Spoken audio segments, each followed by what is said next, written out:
A service of KIBMradio.com, the Internet's home for an all old-time radio.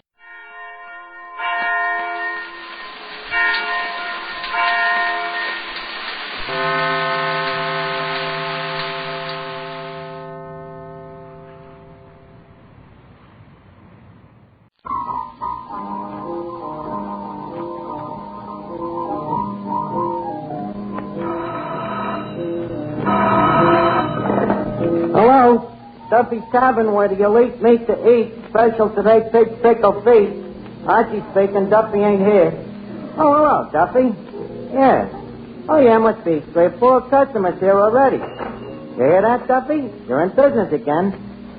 Listen, Duffy, you picked out a very bad time to call up. Yeah, we're just going to go on the air for a broadcast. Now, wait a minute, Duffy. Don't get all excited. It ain't costing a cent.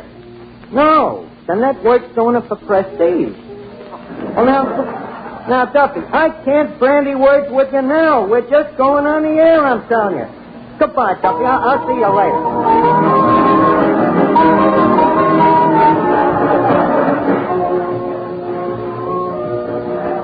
Good evening, ladies and gentlemen. This is Mel Allen. Forecast invites you to join us for a decidedly informal evening at Duffy's Tavern, where anyone under the sun is likely to drop in any time to talk things over with Archie.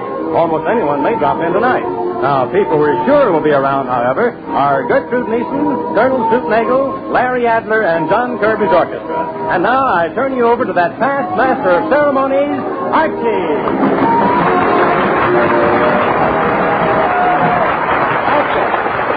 Thank you very much. Good evening, ladies and gentlemen. This is the voice of Duffy's Tavern speaking, formerly Duffy's Bar and Grill, and still owned by the same proprietorship. And we take great pride in presenting them great musicians, John Kirby and his high schoolians. They offer their own version of Royal Garden Blues. You will note that in the second chorus, the piccolo player hits a note so high that it can only be heard by a dog. Mr. Kirby.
Duffy's Tavern, where the elite meet to eat. The special today, pig's pickle feet.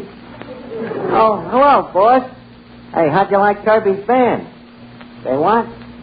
Duffy, they do not. Well, I see what you mean. Mm-hmm. Yeah. What is it, Archie? It's Duffy, Mr. Kirby. He says he thinks the band is great. All right, Duffy, I know. I can't tell a guy that, though. You don't understand artists, Duffy. You know, they're much more insensible than you and me. You gotta tolerate them. But Duffy, you haven't liked nothing since Chauncey Olcott backed up on Mother McCree.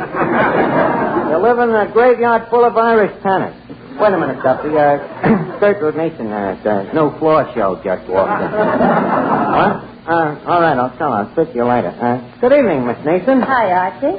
Say, Miss Neeson, I hate to, I hate to bury sleeping dogs, but Duffy has been complaining about you.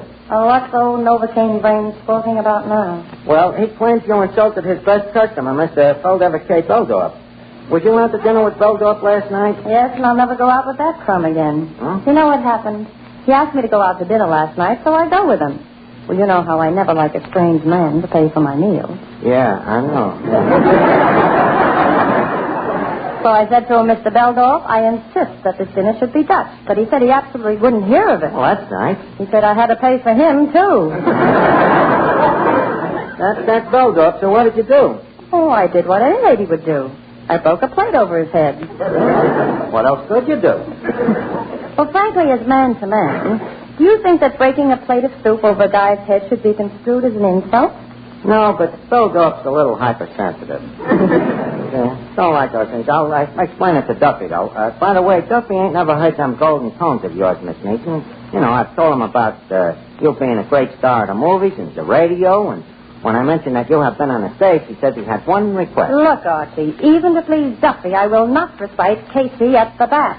Well, all right, then. But would you mind rendering the customers with a song? All right, I'll do something especially for Mr. Duffy. Does he rumba? An amusing question, Miss Neeson. Proceed ahead.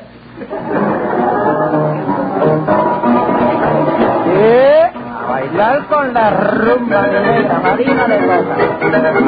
Here's a little knowledge, quite good. Maybe it won't help you, but it should.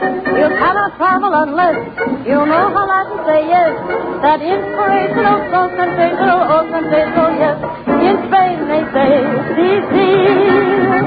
In France they say, oui, oui. Every little Dutch girl says, yeah, yeah. Every little Russian says, da, da. Well, sweetheart, tell me why.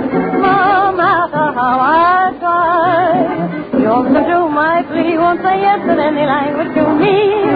Why don't you say, si, si? All the monkeys in the tree, they don't have to say, si, si. All they do is wag their little tail. That's a little gag that never fails. But, sweetheart, tell me why. No matter how I try, you won't listen to my plea, won't say yes in any language to me. Why don't you say, see,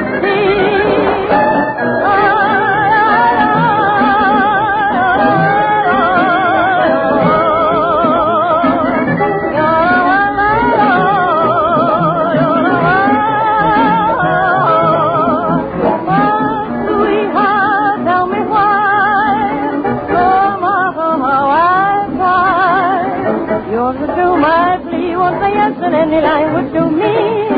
Why don't you say, or maybe you say, why don't you say,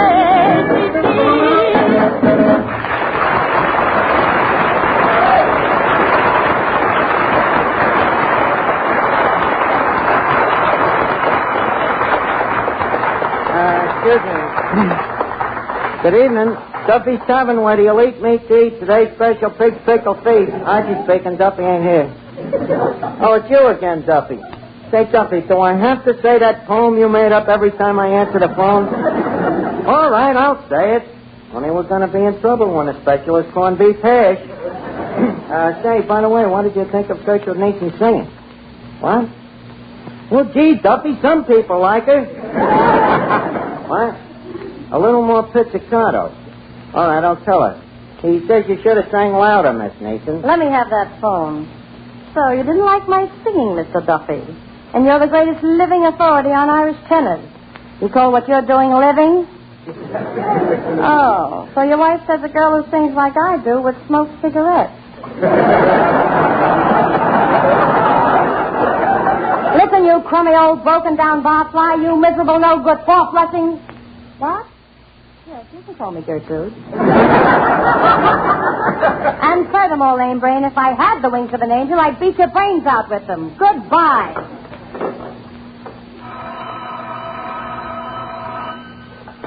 Hello, Duffy. What's new? Duffy, you and your Irish tennis. Wait a minute, Colonel Stoopnagel just come in there. Good evening, Colonel. Hard evening, Screechy.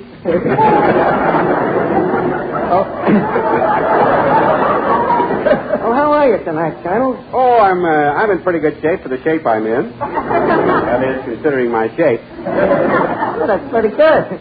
Have a cigar, Colonel? Yes, I have. Thanks. I'll be right with you, Colonel. Have a seat. Hello, Duffy.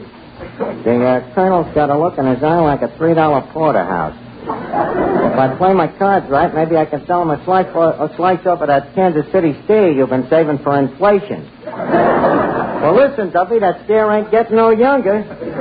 Okay, see you later. Well, Colonel, you sure are a sight to give a person sore eyes. Here, let me take your hat and shotgun. Been to a wedding? Huh? Been to a wedding? No, Archie, I've been hunting ducks.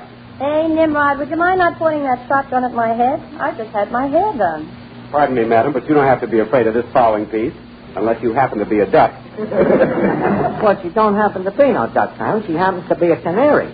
Colonel Stoopnagel, this is Chantus, Miss Turker's niece. How do you do? I'm sure. Well, I haven't seen you in a long time. You're putting on quite a front stoop, Nagel.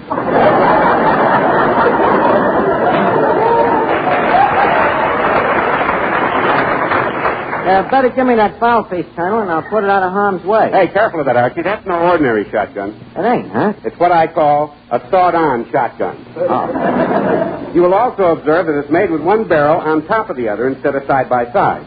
It's for shooting ducks who happen to be riding piggyback. That's certainly a very clever blundering bust, Colonel. Blundering bust. Oh, indubitable. Yes. And here's another startling feature about it. One barrel is loaded with bullets, and the other barrel is loaded with nothing. Loaded with nothing? Why is that? Well, the loaded one's for shooting ducks, and the unloaded one is for not shooting innocent bystanders. Say, Archie, how about that steak for the Colonel? Oh, yeah, thanks for reminding me. Say, Colonel, we got a steak here we've been saving especially for you. Archie, now you're talking. After that duck hunt, I could eat a horse. Colonel, you have place and order. Next, that saddle steak for Colonel Stoopnagel. Want me to ride it in, boss? No, just slap it on the rump and hold the kitchen door open. It'll walk it. Oh, good evening, Officer Clancy. What'll it be, the usual absence frappe? Never mind that. Who belongs to the blue sedan parked outside, next to the fire hydrant? Well, what's wrong with that? It's my own fire hydrant. Now, listen, you. Now, you listen, Clancy. You're supposed to be a friend of Duffy. Why do you always come in here annoying the customers? You listen here, Archie, and don't be giving me no back talk. You keep your customers obeying the law, or I'll close you up. Well, you can't close us up. We ain't got a license. Yeah, but I know. Well, don't let it happen again. Okay, Clancy. Holy smoke, Colonel. If he ever finds out we really got a license, we're going to be in trouble. Well, don't worry, Archie. I've got a pull with the mayor. I can arrange to have your license revoked. Oh, thanks. Thanks very much, Miss Mason. Oh, nothing at all. Say, Archie. Yes, Colonel. Could I interest you in this thing here that I've just invented? Well, what is it, Colonel? To me, it looks just like a door. A door it is. It's a bathroom door that you don't have to wait outside of. You don't have to wait outside. Well, why is that, Colonel? Because it opens into a closet. Gosh, Colonel, you sure have got a furtive mind. I'll bet you'd have a million suggestions how to improve this place. Well, I have one idea you might use, Archie. I've just invented a brand new drink. It's made by brewing malt and yeast and hops together, and the result is a tangy, golden liquid with a frothy head on it. But, Colonel, we got that here. That's beer. That's what I call mine. Colonel, beer was invented more than 2,000 years ago. Really? It seems like only yesterday. Say, Colonel, have you ever tried your hand at inventing an Irish tenor? Why? Well, Duffy says either I either get an Irish tenor or I'm fired. My boy, never despair. I, Colonel Lemuel Q. Stoopnagel, am an Irish tenor. The reaper. We're saved. Oh, but wait a minute. Duffy only likes Irish tenors. Sure, me own mother was a queen of the queens of County Down. She was indeed. Indeed, she was. Well, I remember me mother and I. Colonel. Over in the cold Hey, Colonel. Outdoor water. Hey, Colonel, Colonel,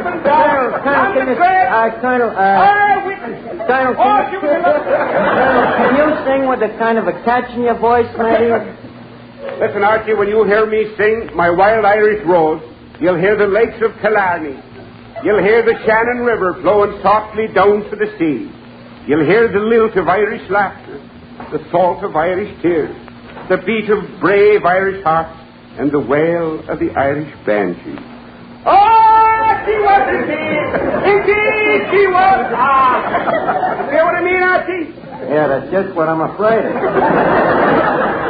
If it ain't done right, Duffy will be on that phone quicker than Jack Robinson and tear the roof off me. Don't worry about a thing, Archie. This will be magnificent. To the pipe, Mr. Kirby. My wild Irish rose. Colonel, I think you better stop. Give me a look here. Hello? This is Finnegan's pharmacy. This is Finnegan, the pharmacist speaking. All right, Duffy, don't get so excited. All right, well, he stopped, didn't he? What?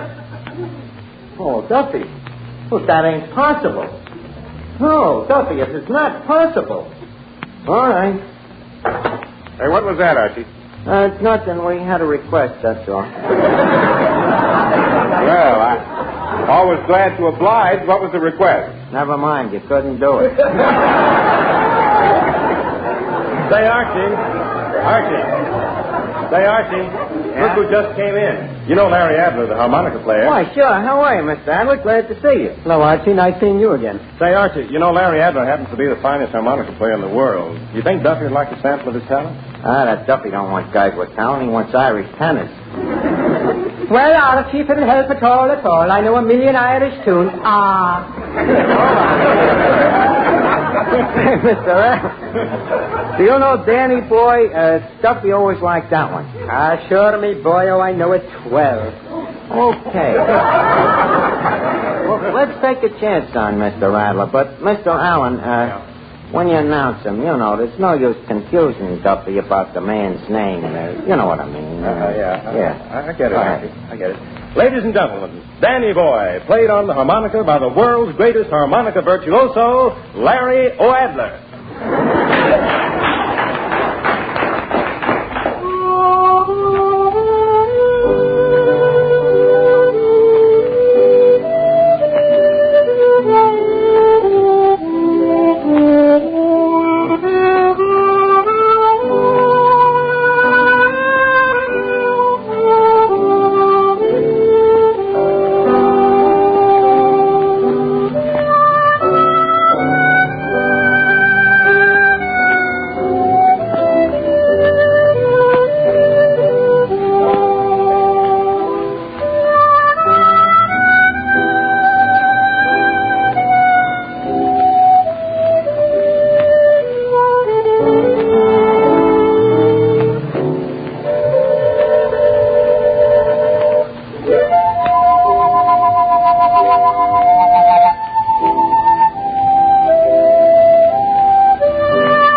that to be Duffy.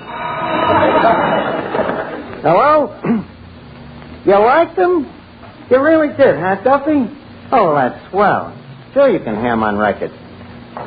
Yeah, you're right, Duffy. Nothing like an Irish harmonica player. What?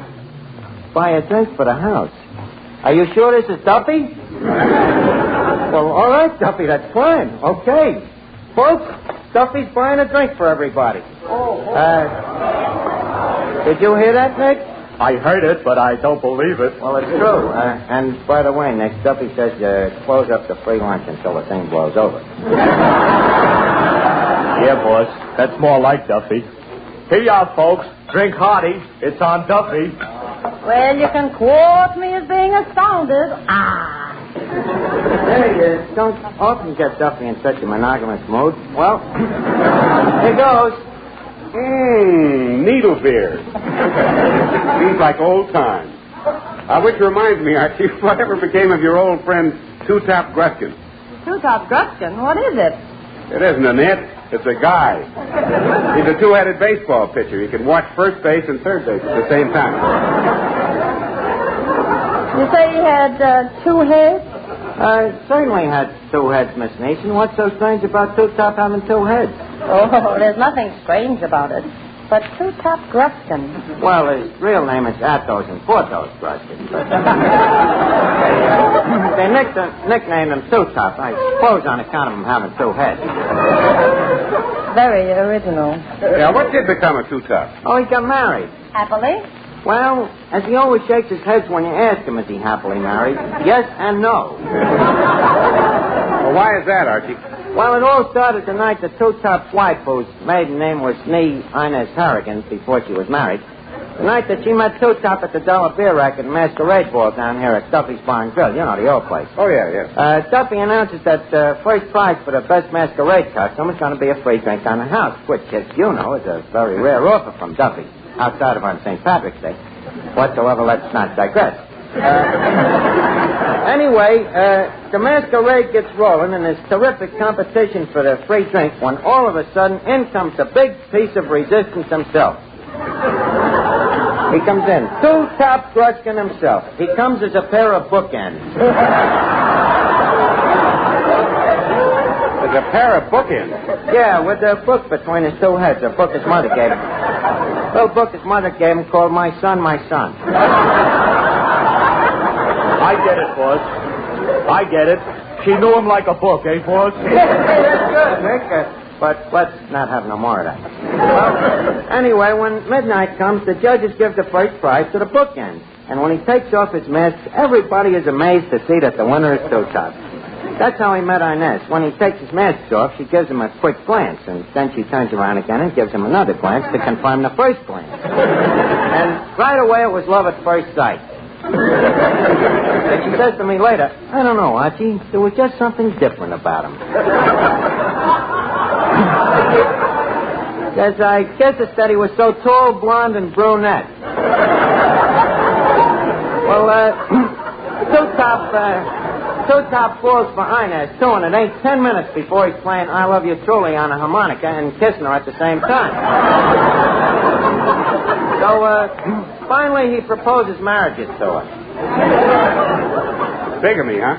Yeah. So Inez says, okay, Two-Top, after all, twice a loaf is better than none. Hello, Duffy. You changed your mind. You've been thinking it over and you don't like the Adler. But, Duffy, no, you can't take back free drinks after people have drank the drink. No, it's neither practical nor ethnical. But listen, Duffy, will you forget Chauncey old card? I'm in the middle of a story. Yeah, I'll call you back later. That's Duffy, no restraint. Well, anyway, as I was saying, Two-Top is so happy about Inez marrying him that he quick goes over to the bar to celebrate. So Duffy puts first prize to drink on a house down in front of him. But Harold, the bartender, says, don't you think it's pretty cheap, Duffy, giving a 2-headed guy just 1 drink? So Duffy says, okay, I'll be a sport. I'll give the other head the chaser. Sounds a bit parsimonious, Archie. Oh, yes, well, fella. Well, Two-Top takes the drink, see? But it seems he takes it with the head that he inherited from his father's side of the family. And the first thing you know, he can't stop drinking. Well, the head that's drinking the chasers tries to control him, but it's no use. So finally, the sober head winks at Duffy and says, better slip my Mickey, Duffy. Well, then the trouble really starts. Duffy, who's a little nearsighted, makes a mistake, and he puts the Mickey into the chaser. Well, in no time, both the two tops heads is out like light. Well, with this, Inez gets mad and she hollers, "You're drunk." So as one man, two top comes two, or rather he comes four, and he says, "Who's drunk?" So she says, "You are. You on the left." Says, "Come on, Porthos, I'll marry you, but I never want to see that other face again." And that's why, Colonel, to this day, if you ask Two Top, is he a happy married man, he always nods one head yes and shakes the other head no. Archie, that's a wonderful story. You're a natural-born raconteur. Thanks, I think. But I'll be a natural-born corpse if I don't get an Irish tenor for Duffy. Say, Archie. Oh, are you here again, Clancy? Yes, it's the last time I tell you to get that car away from the fire hydrant. Oh, Clancy, don't Clancy, do you by any chance know any Irish tenors? Sure, and I'm an Irish tenor myself. Clancy Olcott.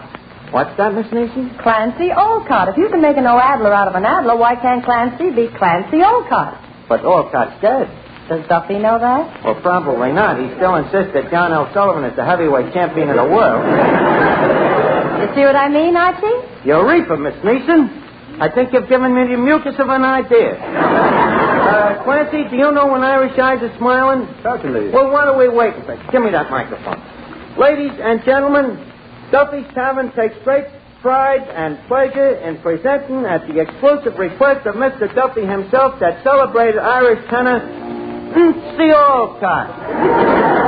When Irish eyes are smiling, sure it's like a morning spring. In the leers of Irish laughter, you can hear the angels sing. When Irish hearts are happy, all this world seems bright and gay. And when Irish eyes are smiling, sure they steal your heart away.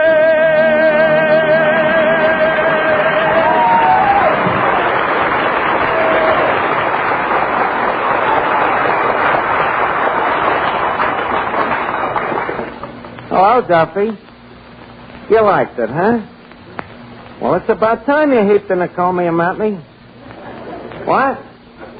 Ah, Duffy. What do you know? He's crying. Always cries when he hears an Irish tenor. Ah, now, Duffy, please. Well, stop, Duffy, stop. Of course we all love you, Duffy. Everybody loves you. Oh, the world ain't against it. Oh, for the love of Mike, Duffy, it ain't true. I tell you, we love you like I was our own son.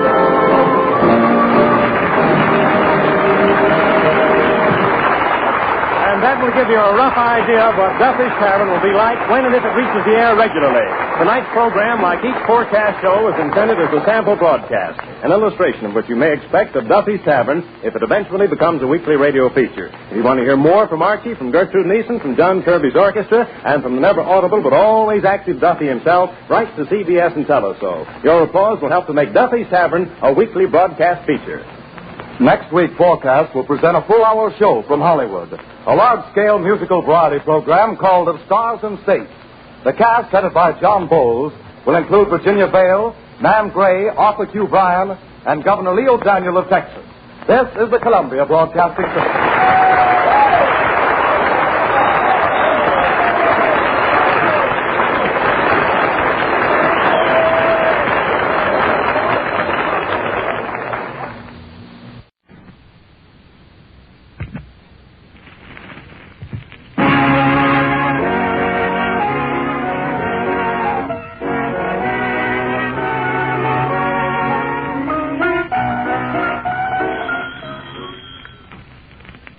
Duffy's Tavern, where do you eat meat to eat? Archie the manager speaking. Duffy ain't here. Oh, hello, Duffy. Tonight, a real big shot, Duffy. Monty Woolley. And that ain't hay.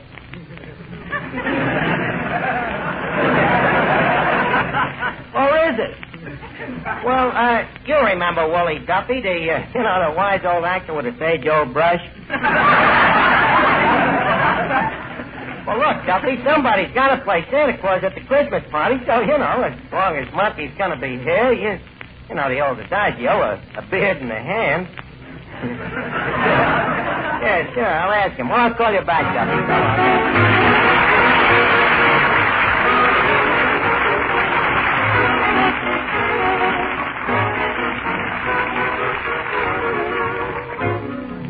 Ladies and gentlemen, welcome to Duffy's Tavern. Come in and meet Finnegan, Eddie the waiter, and Miss Duffy, our singer Bob Graham, Fleet Pete Reeves and his orchestra, and our special guest tonight, Monty Woolley, and Archie himself, Ed Gardner.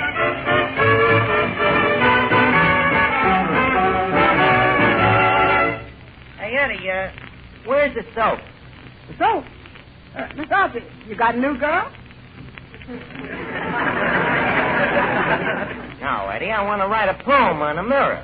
Poem on the mirror? Certainly, the annual Christmas poem. And, Eddie, if I do say so, it's probably the finest opus I have ever opened. Got that real Christmas flavor. Say, any chance of a fella not hearing it? Certainly, Eddie. Listen to this thing. Merry Christmas to yous all. Be of bright cheer and joyous. Leave us Yule a log on the fire. And leave not naught annoy us. Come lift your beakers and quaff us a skull. Kiss Kringles abroad in the snow. I quaff, lads, and laugh, lads. Ha-ha. Hee-hee. Ho-ho. You like it, Eddie? It'll go beautifully with that cracked mirror. Okay, here's the soap. And, Eddie, while I'm doing it, how about you Christmasing up the joint a little bit? Here, hang up these wreaths. Yes, where'll I hang them? Well, leave one dangle over each table. That's a good idea. Then after each customer is finished eating, we can just lay the wreath right on his chest. Eddie, don't be so fascistic. Oh, yeah, Miss Duffy. Where do you think is the best place for me to hang these mistletoes? Well, how many you got there? Let's see. 1, 2, 3, 4, 5. Miss Duffy, you're going to hang 7 mistletoes around this joint? But what do you want me to do? Stand in one place all the time? Well, you mean to tell me that you got all these straps set for Breckenridge Hartsum soda? Oh, him. Oh, him? What's the trouble? Oh, I just found out what he's getting me for Christmas. A $2 bottle of perfume. Isn't that cheap? Well, now, wait a minute, Miss Duffy. $2 a bottle for perfume might not be cheap. It all depends, is it a quarter or a fifth?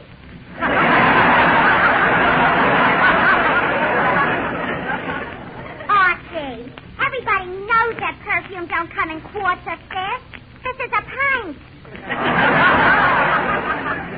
Gee, I thought maybe he would get me a fur coat or maybe an alligator bag. An alligator bag? What would you do with it? You ain't got an alligator. Oh, what's the use of standing here talking to you? Once a man, always a man. And you can say that again. Eddie, did you ever beat the likes of these dames? They're all so mercenary, you know? That is sure. That Sonia Jones of mine is still expecting that mink coat. Plus what? Plus a diamond bracelet and a ruby engagement ring, which I also promised her. You see, the other night I sort of took her off, and when we talked about the mink coat, she kind of put her arms around me, and then I mentioned the diamond bracelet, and she gave me a great big kiss. Then I saw the ruby ring.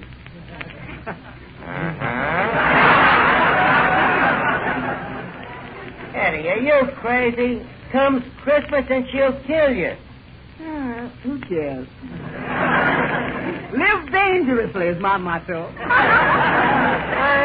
With me, I ain't got no problems. I'm giving every dame I know the same present. A nice, practical gift. And yes, it's attractive. What is it? Picture me. You see, I had 6 lovely portraits made. How much did it set you back? let's see, there were 3 per quarter. And there were 6 of them. It came to 6 times 3 1/4. Roughly around $1.50. And that takes care of my list. Say, well, what you going to give him, Mr. Duffy? What am I going to get for Duffy? Teddy, for Duffy, I will get exactly what he always gets me. And that is something which you can find in a vacuum which has been cleaned out by a vacuum cleaner. Oh, hiya, Finnegan. God, check who's here with me tonight. Who? Big brother Wilfred. Wilfred? Yeah. Is that the tall, fat, ugly one? No, that's me mother. You know, Wilfred is me kid brother. You know, the black sheep of the family. The black sheep of the family? Yeah, the one with the brains. Oh, yeah, I remember him. Very smart kid. Oh, yeah. Hey, Art, what's an IQ? An IQ? Why? My kid brother's got one. Well, you see, Finnegan, that proves that he is a very bright boy. Yeah? Yeah, yes. IQ is a scientific abbreviation for a very smart person. Liberally translated, it means intelligent quadruped. That's very interesting. Yeah. I'm telling you, this brother of mine is very smart. He's really got us worried. You see, the rest of our family is just normal, average people. Like me. And poor Wilfred has to be a genius. Yeah, well, that's tough. When did you find it out? Well, we first realized that he was abnormal when we seen him reading the paper without moving his lips.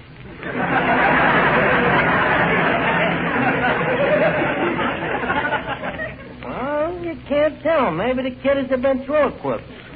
No, he's a good boy. Wait, I'll go bring him over.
Duffy?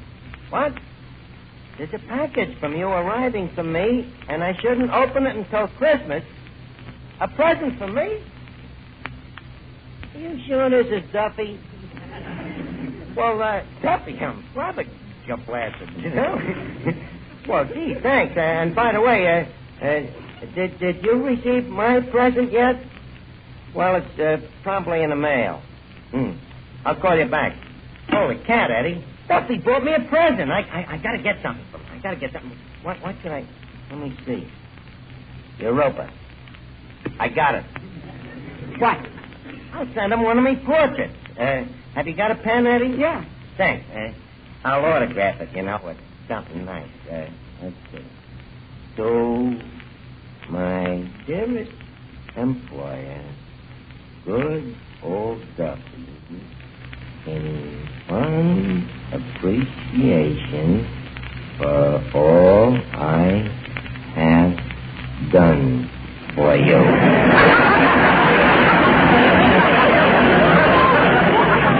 Signed, Archie. Say, Archie. Yeah, Mr. Bailey? Do you think that a picture is enough of a... Listen, Bailey, he's the boss. Naturally, I can't send him as good a present as he's sending me. After all, with the kind of dough Duffy's got, you know, an inexpensive present, there's no skin off his flint. Say, Archie, wouldn't it be wonderful if around this time of year he sent you a lovely warm scarf?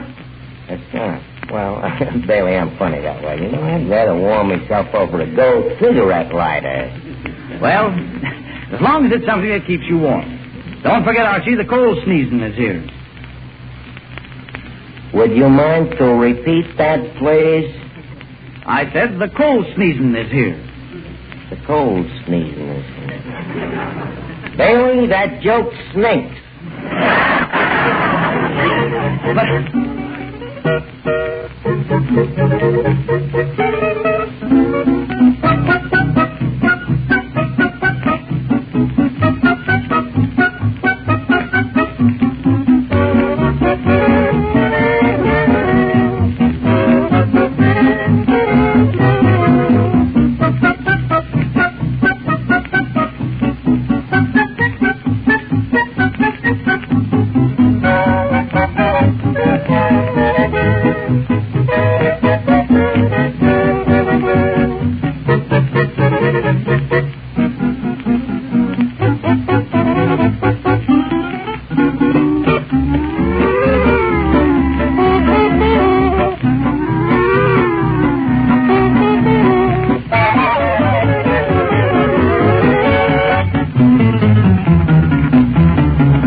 Christmas present. I wonder what it could be. Hi, Art. Yeah, Finnegan. It's me brother Wilford. You remember him, Art? Oh, certainly. Hello, Wilford, my boy. Hello. My, you certainly have been growing. Doesn't that strike you as an entirely normal procedure? Well, that's how it goes. Well, how are things in school, Wilfred? Are your teachers learning you a lot of stuff? Archie, they're not learning me. They're teaching me. Oh. Well, that's what they're there for. Well, you're looking fine, Wilfred. Very manly. Are you eating good? Yes, I get sufficient nourishment, thank you. Well, you know, you got to eat good if you want to grow up to be a big, strong man like your Uncle Archie. You know how I got this physique of mine? Malnutrition? Yes, sir, and plenty of it.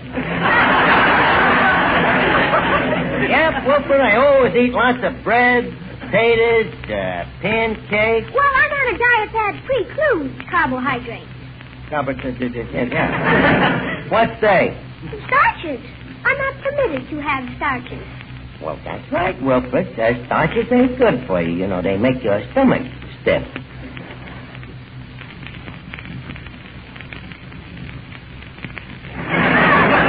Well, see, anyways, Wilfred, I said, start the music. Wilfred, you're in for a big treat. Bob Gray, my singer, who is also a college man, has brought over a few of his sorority brothers here. They're going to treat us with a Christmas carol. Go on, fellas, sing and make it Christmassy, huh? Silent night, holy night, all is calm, all is bright, round yon virgin mother and child.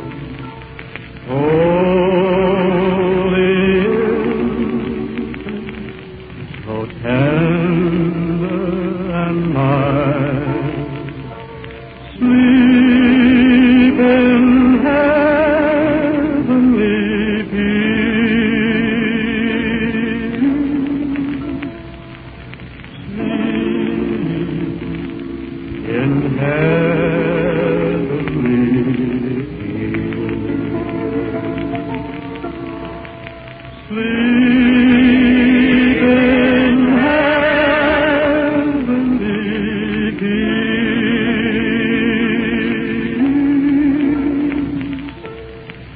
Sleep in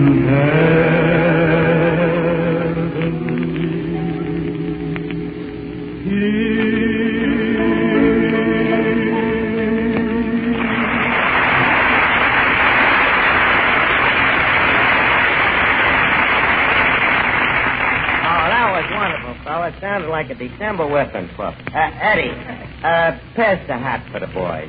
Okay. Hey, Mr. Doctor, ain't that Mr. Monty Woolley coming in? Oh, yeah. Monty Woolley. Look at the guy, Eddie. Well, good evening, Mr. Woolley.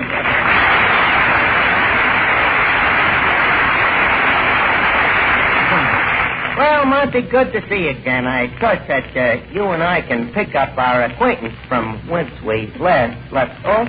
I'm sure we can. My revulsion is undiminished. Well, thanks, Monty, old boy. Old boy. This is the first time I have ever heard of contempt breeding familiarity. I wish I knew if he was smiling. Monty, why is it that you take this antagonistic attitude towards me? Well, frankly, I think of you as a possible menace to my future. Me? Oh, why? Well, someday when I am too old to play juvenile, yeah, I may want to go back to my old profession, instructor of English. But by the time you're through with it, I may find myself teaching a dead language. Well, you know, it's a lucky thing for you that was a veiled insult. I did this. Hey, mister, that's a funny place to wear a grass skirt. Oh, the darn thing always hikes up.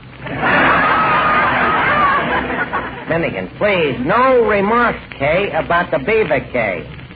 So, I apologize, mister. So, I promise I won't tell you about your beard again. After all, I'm human. Sir, you presume. Look, I'm sorry, Monty, but I hope you'll understand. You know, the guy takes a look at that. Finnegan, put down that match. All right, let me do it. I never gave a guy a hot beard. Look, beat it, will you, Finnegan? I'm having enough trouble with this guy. Monty, tell me something. What are you doing Christmas Eve? Well, we have an old custom in our family. I always take Grandma to the fight. Well, that's very sweet, but the fights get out pretty early. Now, here's what I had in mind. How would you like a part here on Christmas Eve?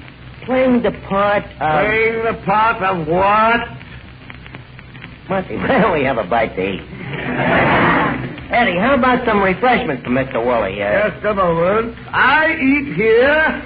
I'd sooner die. No, there is no sooner way.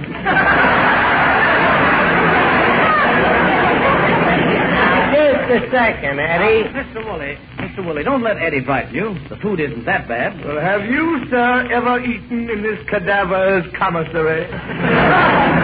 Well, Duffy's is no rip. Do tell.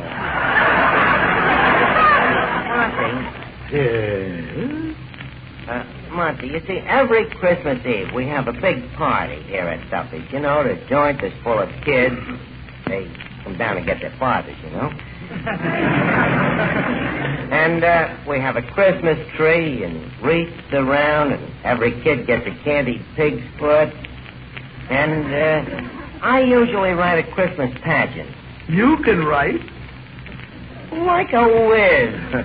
Now, the only thing we yet ain't got set yet. Well, now, what is it? What is it that you yet ain't got set yet? Santa Claus. Now, just a second, you Brooklyn Knoll coward. Now, please, Monty, don't get excited. And, by the way, Brooklyn and Knoll don't go with each other anymore. Look, playing the part of Santa Claus, it'd be so much fun. And look what a challenge it'd be for you as a pedestrian. A challenge? Well, sure. It'd be the toughest role of your career. You playing a sweet guy. And, when you give out them toys to them little kids, think of the thrill you'll get out of it. Yes. I can already feel the patter of tiny feet on my face. Look, Martha.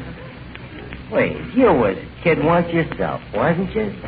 There's no record of it.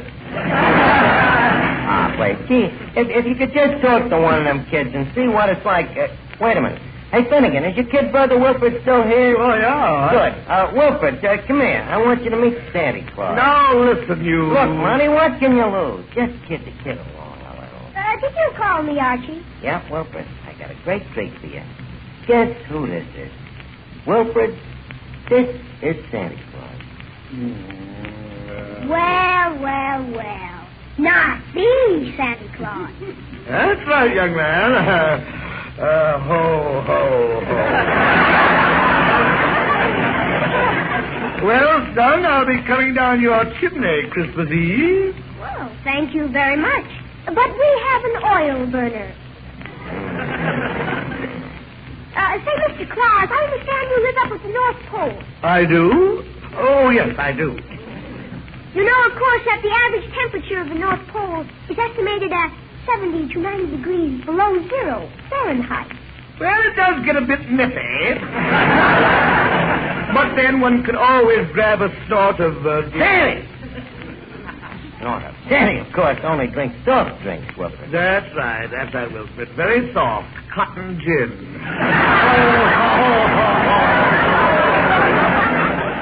Yes, Wilfred, now see that you're a good boy, because on Christmas Eve, Santa Claus calls on every good little boy and girl. How did you know where they live? Well, he has all their numbers in a little red book. Yeah, it's some mighty fine numbers, that little red book.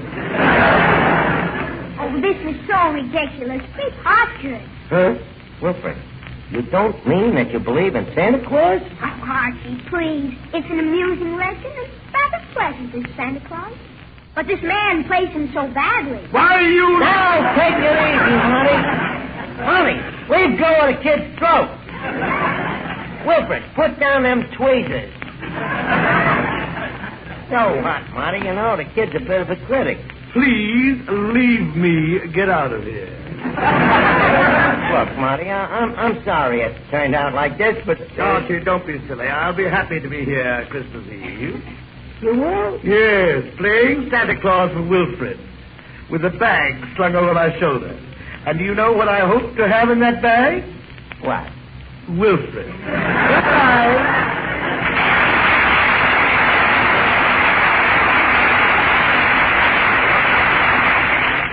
And now, you lousy little genius. Now, Archie, please. You don't actually expect an educated man of 8 to believe in Santa Claus. Don't I? Look, Wilfred, maybe there ain't no real Santa Claus with no red coat jumping down chimneys. Okay. But there is something that a kid like you should get wise to. Something that kind of makes people do wonderful things for each other at Christmas time, and I like to call it Santa Claus. It's something inside of all of us, kid, that if we're right guys, will turn each one of us into a Santa Claus, see? With every guy loving his fellow guy and working with him to bring goodwill into the world, peace, and kid... Don't tell me that there ain't no that kind of a Santa Claus. That's sounding, Mr. Archie. And, hey, this package just comes for you. Oh, yeah? Let me look. Hey, it's my present from Duffy. Now, Wilfred, here is what I'm talking about. This package says don't open till Christmas, but I want to teach you a lesson. See? So I'll open it. Now, here's a guy named Duffy. You know, he's mean, stingy, cheap, and yet, at Christmas time, he changes and gives me this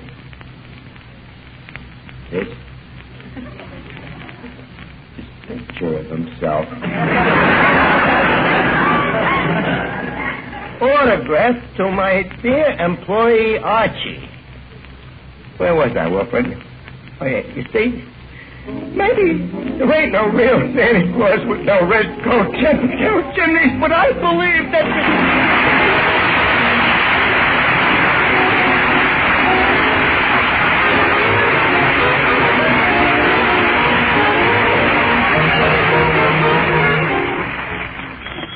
Duffy, Tavern. Oh, hello, Duffy. By the way, Duffy, thanks for that picture. It's, just the kind of a thing I wouldn't have bought for myself. So, Merry Christmas to you and Mrs. Duffy and all of our friends. So long, Duffy.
Radio service.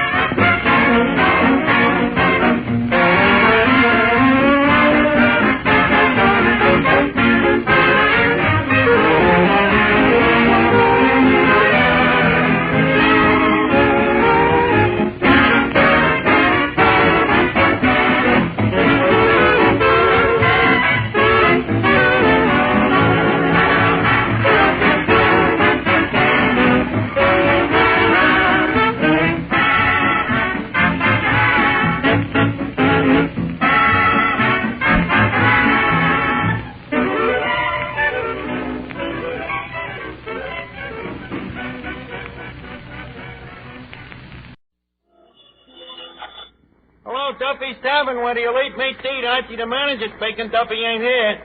Oh, hello, Duffy. Tonight, Boris Karloff. Yep. America's #1 pinup duel.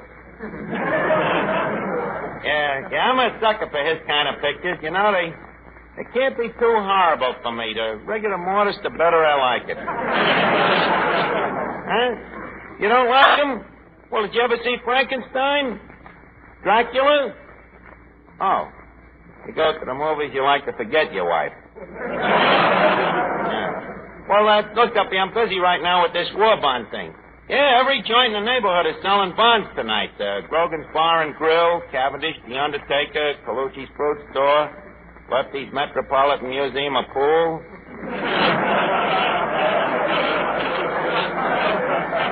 Yeah, the store's all got signs for their customers saying, buy bonds, invest in your future. That is all except Cavendish, The Undertaker. Well, I'll call you back, Duffy. I'm getting the show ready for the rally. Okay, go on. Hello, Eddie. Oh, good evening, Mr. Finnegan. What do you have tonight? Boy, I'm hungry enough to eat a horse. On second thought, maybe I'll just have a hamburger. One hamburger? Right. What you want on it? Just some pickles, lettuce, mustard, relish, and a dash of mayonnaise. Good. How about some ketchup? What, and ruin the flavor of the meat? Hey, where's Archie? Well, he's in the back room working on the new opus. Him and his dames. No, this is a play. See, it's for the bond rally tonight. Oh, another play. Say, Eddie, is Archie any good as a playwright? Well, there could be worse plays than his, but he would have to write them. Boy, Eddie, is this play going to stop? Oh, hello, Finnegan. Hi, Art. Hey, what's this new play of yours? It's a horror play. It might be better than you think. You know, I told me, you know what is the trouble with your play? What, my learned colic? Your playing is way too smart for the average mentality. Personally, I understand them. But what about all the guys who ain't as smart as me? Oh, him.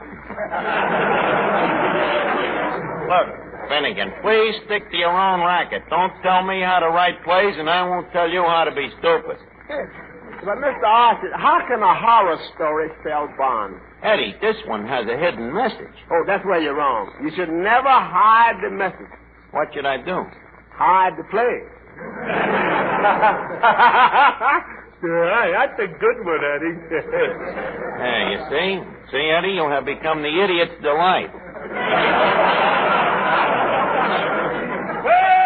Well, good evening, boys. Hey, fellas, it's Clancy the Cop. Oh, it's Clancy. Well, Clancy, I ain't seen hide and a jekyll of you for weeks. Glad to see you. Will you have a little something? Well, it's a cold night. Dark and raw. I am feeling a little chilled. It's a cold night. Clancy, yes or no? Well, if you insist. I just have a little nip. But please note, just a small tumbler full.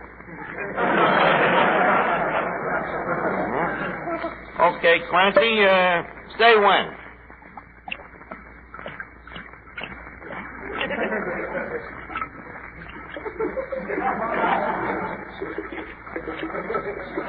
Clancy, by the way, did you hear that Duffy drop dead? Quit!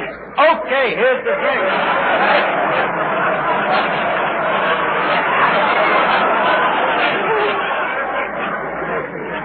By the way, Clancy, where you been keeping yourself?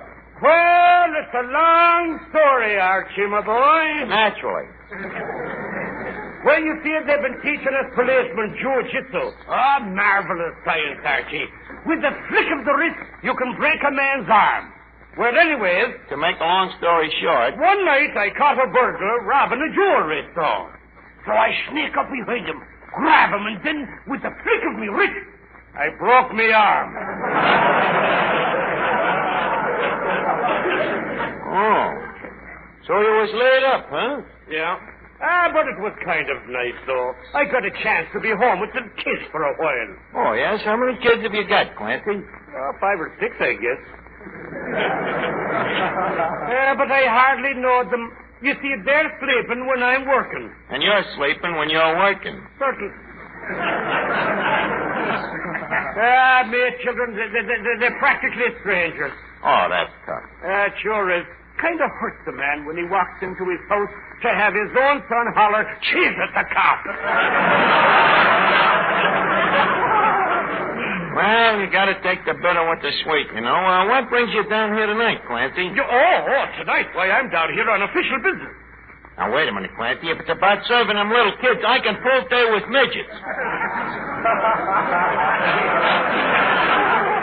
No, Archie, no. It was about the bond drive. The commissioner has decided that the man who sells the most bonds in this neighborhood will be crowned king of this year's policeman's ball. The guy that sells the most bonds, huh? Yes, Archie, it's a great honor. The winner gets to meet the mayor and the governor. And we'll have as queens the entire chorus of the Gaiety Burlesque. Holy cat. All of them beautiful dames, you'll really have them down there? I guarantee it. How are you so sure?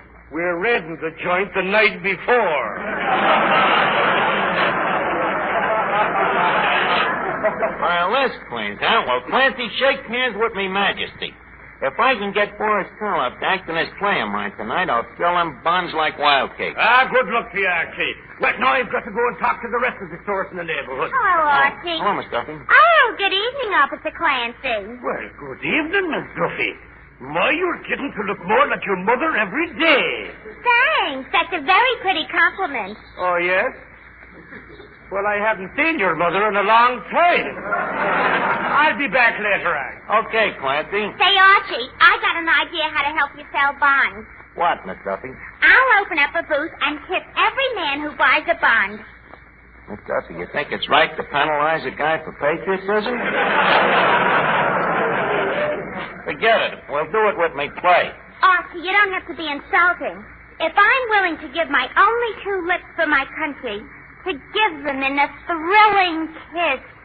Who'll be thrilled by it? I will. I love it. Yeah, but it's going to be pretty tough on the guy. So what? This is war. Who are you calling, Miss Archie? My tailor. Got to buy a suit for the policeman's ball. Oh, Cone's Candy Store? Would you please walk up one flight and call Sam the clothing man? Yeah, thank you. You see, if them burlesque dames is going to be there, I got to be dressed to the Queen's taste, you know. Hello, Sam. This is Archie. Archie. From Duffy's Tavern. 38 long, 22 chest, double padding in the shoulders. Fine, how are you? Hey, Sam, I'm thinking of getting a suit. You got a nice double-breasted gray flannel in my size? Yeah, huh? How much? $15. Damn, for that price, I could buy a new one. Well, look, Sam, why is it so dear? You have to have 2 bullet holes rewoven, huh?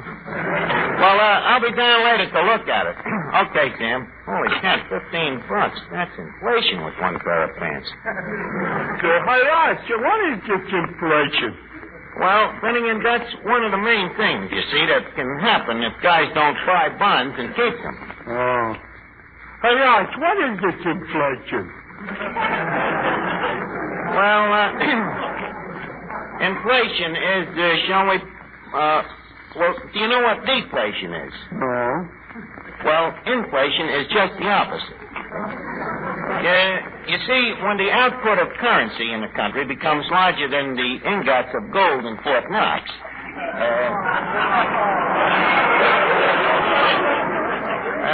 this causes circulation, see? Well, that's obvious. Sure. But, now, on the other hand, you see, money is very sensitive to fluctuations because it's so legally tendered.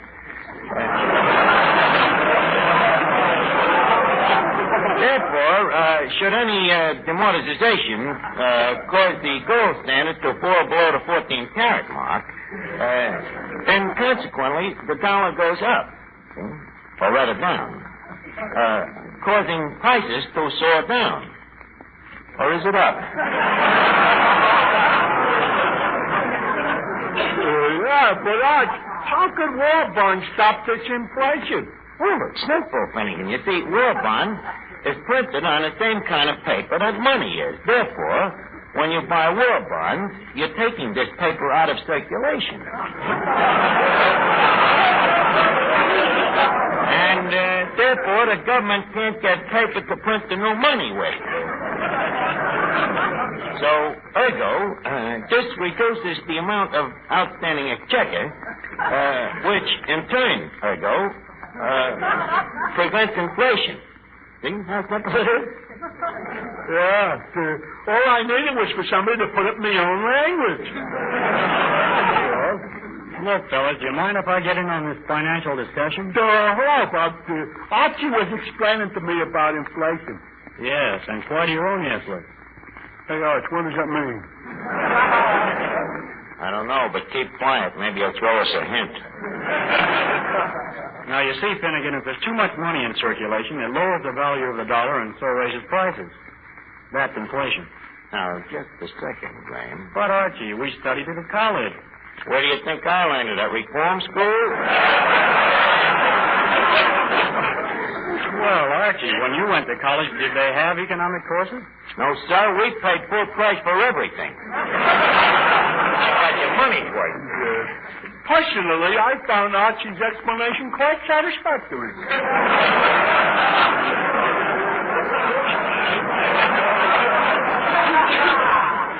Thank you very much, Brooklyn. All right, fellas. I defer to superior ignorance. You defer to superior ignorance. Well, that's better. Now, go ahead and sing, Bob. You see the way he backed down, Finnegan? Now, come on over to the table with me, and I'll explain to you how the Englishman pounds sterling. Good evening, Mr. Carlo.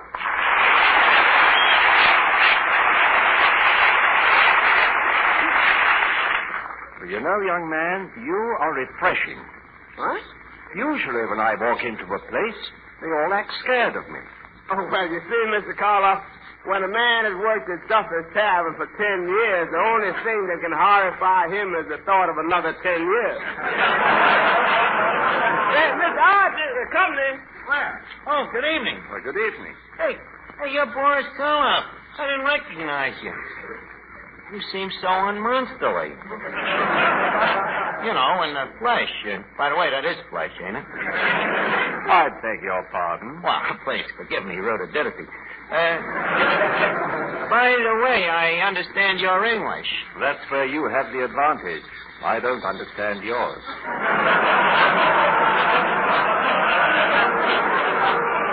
Hey, the guy is witty, too, huh? Gee, but you're so different from what I expected. Thank you. Yeah, it's amazing. It's such a surprise. Of course, that still don't make you no Tyrone Power. But, you know, whatever made a mild guy like you go into them horror pictures? Horror. What do you mean? Horror of not eating. Well, I'm glad you're doing it. You know, them pictures of yours have helped me a lot with dames. My pictures? Oh, yeah. You know, sometimes I run across a dame that plays hard to get. So what do? I take her to see one of your pictures.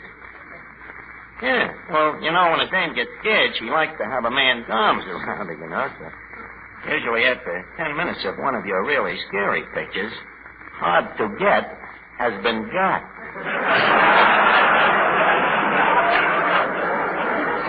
Glad to have been of service. Oh, the pleasure was all mine. Anyways, Boris. Say, Archie, are you? Say, what is that?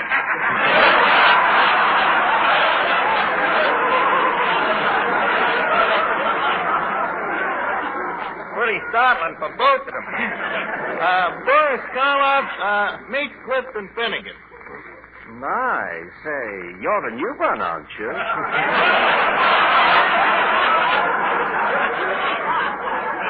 Finnegan, you don't seem excited. This is the famous Boris Karloff in person. Well, to be truthful, Archie, I'm a Bela Lugosi man myself. Please, I wish you'd be more flattering to our guest. Mr. Karloff is much more horrible.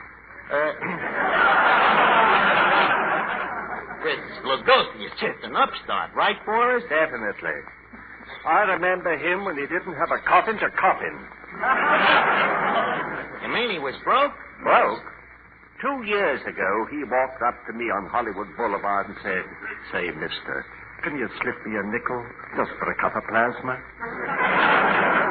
Oh, I'm sorry, Mr. Karloff. I don't get such a thrill out of them parts you play. I get a bigger kick out of them vampire fights. Vampire fights? Finnegan, vampires is bad. No crazier than the guys he played. Beat it, will you? Oh, wait a minute, Finnegan. I almost forgot. There's a part in me play for you. Here. Go study it. Yeah, okay. You'll have to forgive Finnegan, Boris. His mother was frightened by everything. Say, what's this about a play? Well, you see, we're having a Bond rally here tonight, and I wrote a little horror play for you to act in. Oh, dear. Can't I just make a speech? Look, Boris, you ain't seen this thing. It's a horror play, and yet it contains a message. Oh, an allegory. No gorier than the average. Well, Boris, have you looked over my play? Yes. Great contribution to the war effort, huh? Contribution to the war effort. Archie? Yeah. Whose side are you on? And just a second, you overgrown Peter Lorry. What's the use of starting a fight now? Leave us get the thing going. Trumpets, please. Thank you. Ladies and gentlemen, we got to get that guy a new trumpet. Ladies and gentlemen, to commence off our war bond rally tonight, Mr. Boris Karloff, that famous star of stage, screen, and cemetery, joined us in bringing you a new play entitled Young Monster Malone. Or I'll Be Sawing You. Or A Monster is Born. On with the show. Music, please.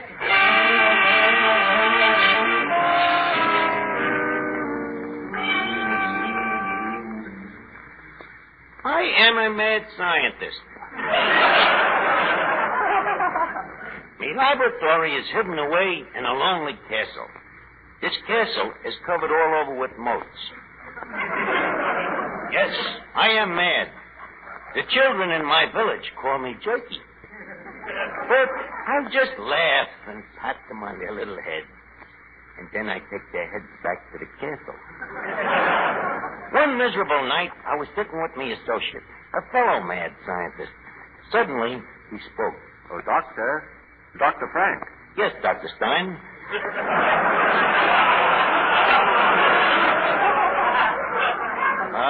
What is it? Why are you looking so pale and weak today? Oh, it's that Dracula. Oh, so you were over to his house again? Yes, he had me for dinner last night. Well, we've got to get to the laboratory and finish that monster we're making, but how can we make him talk, Dr. Frank? Yes, that's our big problem. How can we make him talk? How about beating him over the head with a rubber hose? It's unscientific. And besides, his head is apt to come off. And we'd have that all to do over again. Wait, I know. Where's Jenkins, our mad butler? Jenkins! Jenkins! Yes, sir?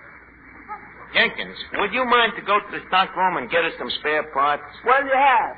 Well, let's see now. We need a medium-sized jocular vein, a nice full-throated larynx, and, oh, yes, a polka dot bow tie. Yeah, but, Doctor, you used up the bow ties and the larynx on that crooner we made. Yeah, that's right. We don't want to make another one like that.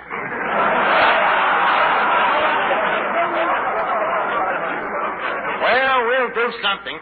Boy, this will be the grimmest, cruelest, ghastliest monster I ever created. You'll never top this play. Quiet, Jenkins. Well, Stein.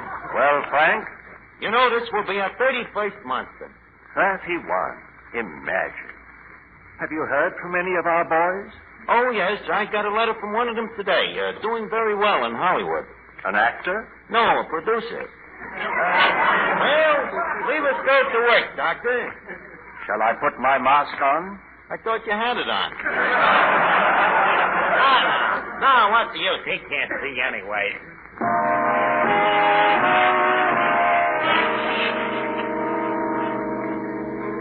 The operation table was ready. We was about to begin our evil ventures into the supernatural.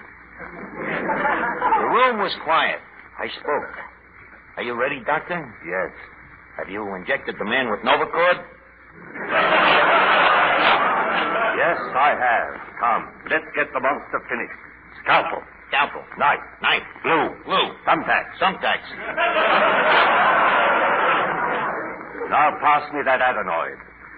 Here you are, Doctor. Now, I'll take care of the inner sanctums. Now the electricity. Yeah. Will it work, Doctor? I hope so. Good luck, Doctor. Good luck, Doctor. Doctor, come. Doctor, look at him. Where is looking, ain't he? Why, he's opening his eyes. He's going to speak.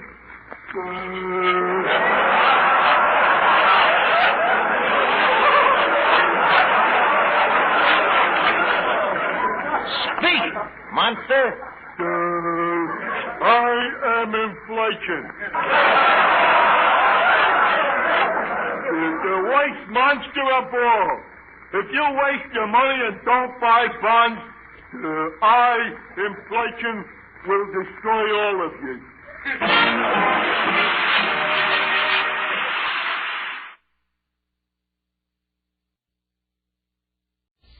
Duffy's Tavern.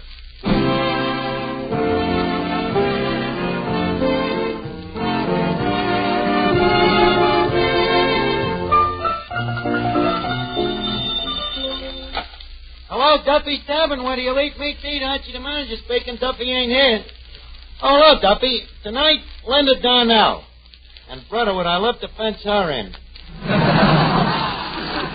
Yeah, Duffy. Dark, alluring, lovely face, gorgeous figure, beautiful legs, and yet with it all, a certain something that attracts men. Yeah, a wonderful girl, Duffy. The kind of a girl you want to take home to your mother. Well, who else could you trust? Well, last week for selling the most war bonds, I was elected king of the policeman's ball, so, I'm going to ask Linda to go with me as me queen. Huh? King can do no wrong, huh? Well, then we'll just hold hands. I'll call you back, Duffy. So long.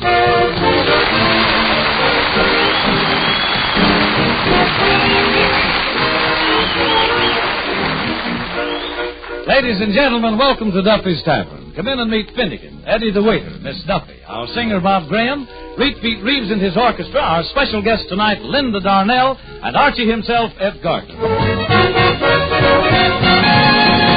Good evening, Miss Duffy. What's cooking, good looking? Oh, Finnegan, you're such a kidder. Well, a guy can't help it when he's got a natural wit. Say, by the way, did you hear about the fight in Schimmelbacher's bakery? A fight? What happened? 2 rolls got fresh. I'm not surprised. Anything could start a fight in that crazy Schimmelbacher's. I guess I'm too supple for it. That's what it is. Hey, Miss Duffy, where's Archie tonight? Oh, he's in the back room primping himself up. He's going to ask Linda Darnell to go to the policeman's ball. Linda Darnell. Oh, boy. Linda Darnell. You too. Honestly, Finnegan, sometimes you act just like a man. You men. You get so excited just because a person is in the movies. That's not true, Miss Duffy. Last week, did I get excited about Boris Karloff? But he's a member of the opposite sex. In that case, why didn't he get excited over me? But, Finnegan, what I'm trying to tell you is... I beg your pardon, but would you people mind moving your conversation to another table as a customer trying to sleep under this one? Hi, Eddie. Did you hear about the fight in Schimmelbacher's bakery? Did them 2 rolls get fresh again? Daddy, please, you're supposed to ask me what happened in Schimmelbacher. Okay, what happened? Did them 2 rolls get fresh again? Pardon me, is this a private hen party or can anybody lay an egg? Hello, Arch. Hey. What are you sniffing at, Finnegan? Gee, you smell pretty. Yeah, well, I just tinctured myself up with a little cologne. With a dame like Linda Darnell coming down here, I naturally want to give myself a good aroma. Mr. Archie, aroma ain't built in a day.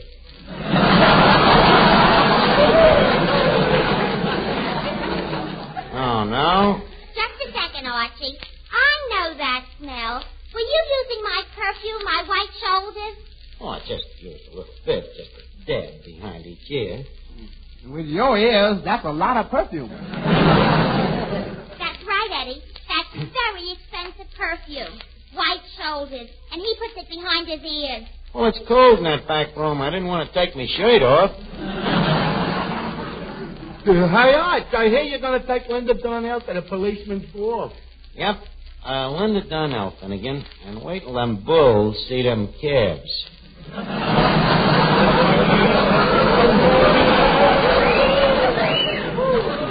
Boy, you certainly are lucky. I love brunettes. You do, huh? Yeah. You can trust them more than blondes. A blonde could be bleached.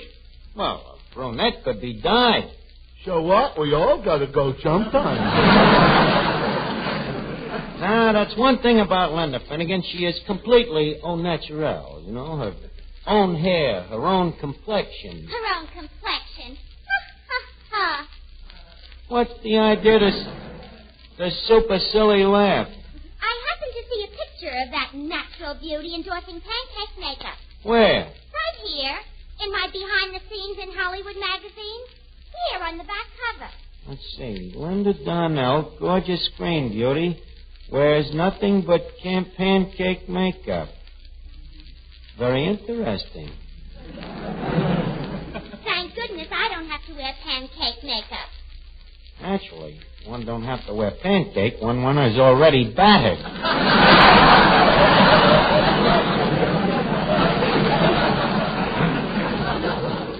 Yeah, let me look at that picture again.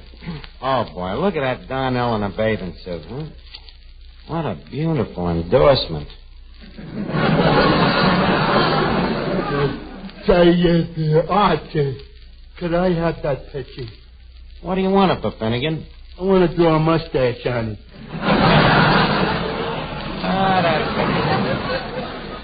That's Finnegan, always the artist. Well, good evening, boys, good evening. Well, Officer Clancy, the shank of the evening to you. Come here, Clancy. Here, take a look at this picture. Who is that? This is the dame that I'm taking to the policeman's ball. Well, pack me a nice and call me shaky. What's her name? There it is right there. Can't you read? If I could, I'd be a sergeant. Well, it's Linda Darnell. Quite a dish, huh, Clancy? Oh, beautiful.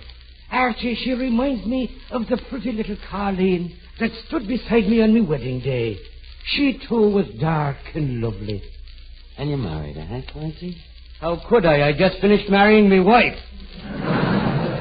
Oh, well, that's a tough break, Clancy. Excuse me. Hello? Oh, how are you? Huh? Well, just a second, I'll ask him. Clancy, a friend of mine here wants to know what time will the policeman's ball be over? Oh, it usually lasts about 3 a.m. Thanks. Hello? You've got until about 3 a.m. Okay. Who is that? Crud-faced Clifford, the safecracker.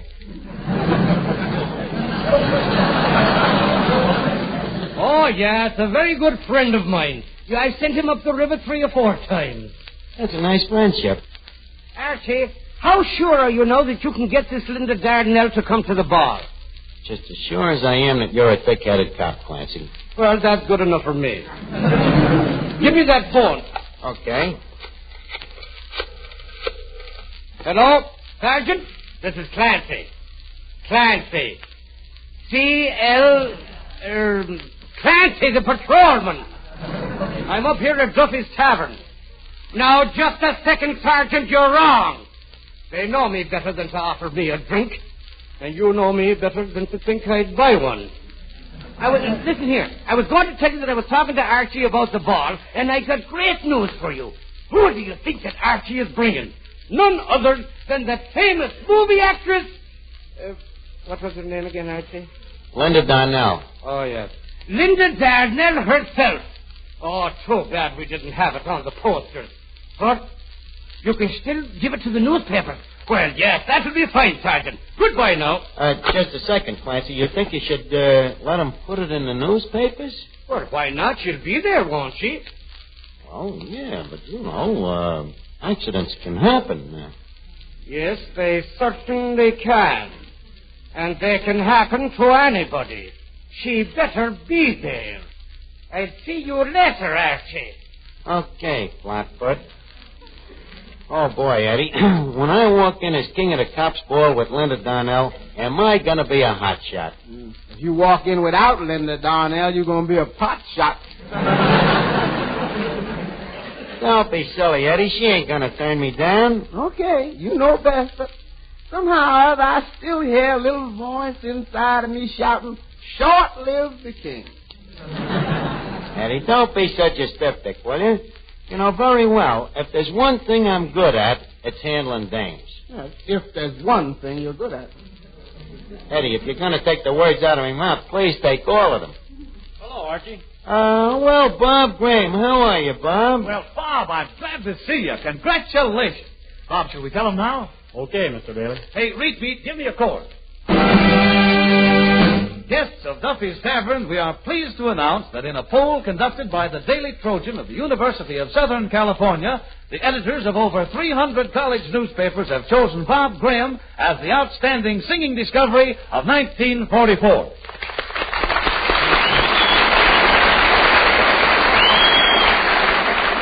Gee, Bob, I didn't notice. Congratulations. Thanks, Archie. And Arch, you don't know the best part. He's going to be given the award by Linda Darnell. Linda Darnell, huh? Sure. Why did you think she was coming down here tonight? Oh. Oh. She's at the top. Arch, this ought to be a great night for the kid, huh? Linda Darnell herself giving him the award and probably kissing him on both cheeks. Us old bucks won't have much of a chance, huh? No. Bob, this is a big night. How about singing a song to celebrate? Okay, Mr. Bailey. I got a feeling this is going to fly up me ointment. Good night, sweet dream. Tomorrow's another day. Till then, good night, sweetheart. Good night, sleep tight.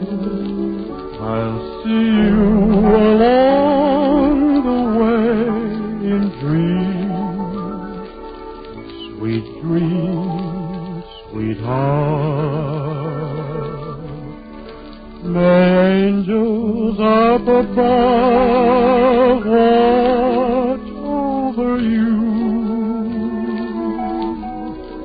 and keep you safe, my love, until the dawn breaks through. Good night, sweet dreams. Tomorrow's another day. Good night, sweet dreams, sweetheart.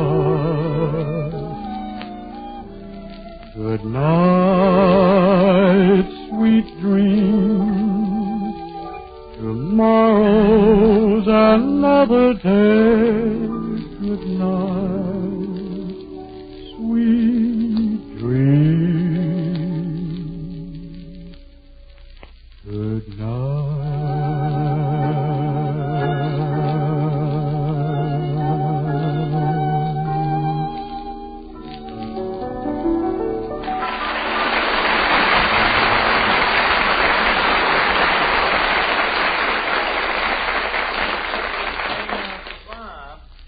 Bob, you know, I've been thinking that with Linda Darnell coming down here, maybe you want to do something about that suit of yours.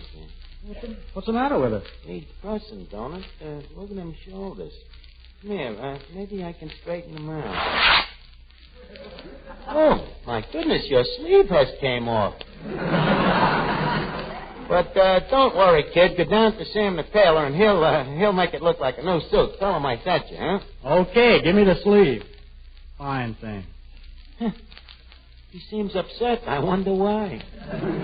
Eddie, we are really in a predicament. I hope Bob will be back from the tailor in time for Linda to give him the award.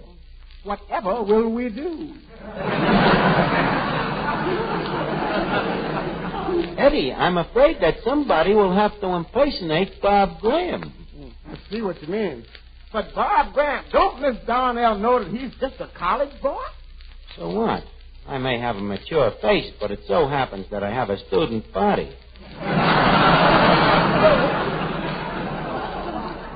Besides, that'll be insurance that she will come to the policeman's ball, you see. Wait a minute, here she comes. Rah, rah, rah, Miss Darnell.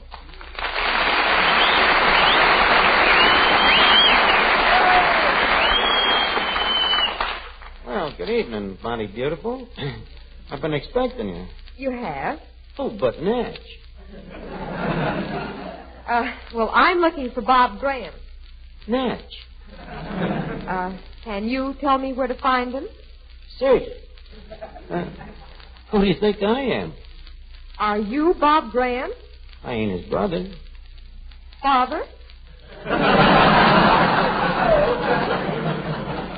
Miss Darnell, I am not old enough to be my own father yet. Oh, I'm sorry. It's just that I thought you were much younger. Oh, I am. But I was told that you were 19. Ah, that's just newspaper talk. I'm really 21. 21? Well, please forgive me, but you seem a lot older. Well, that's because I was a premature baby. Yeah, you see, they stuck me in an incubator, and some of them jerk interns turned up the heat, and it aged me too quick.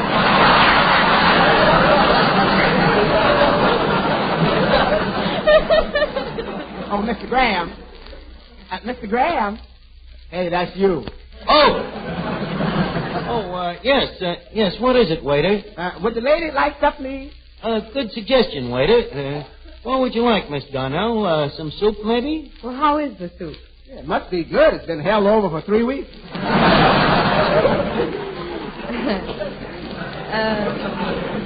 That's cute. What kind of notices did it get? Obituary. Linda, maybe you better try something from the grill. Waiter, what looks tasty on the charcoal broiler? The charcoal.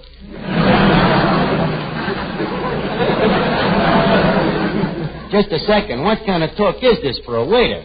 Why, if I was managing this place... Now, wait a minute. Now, you don't know nothing about managing this place because you're as Bob Graham, the singer, right? Right. Well, how do you expect me to know anything about waiting on tables? Me, Duke Ellington.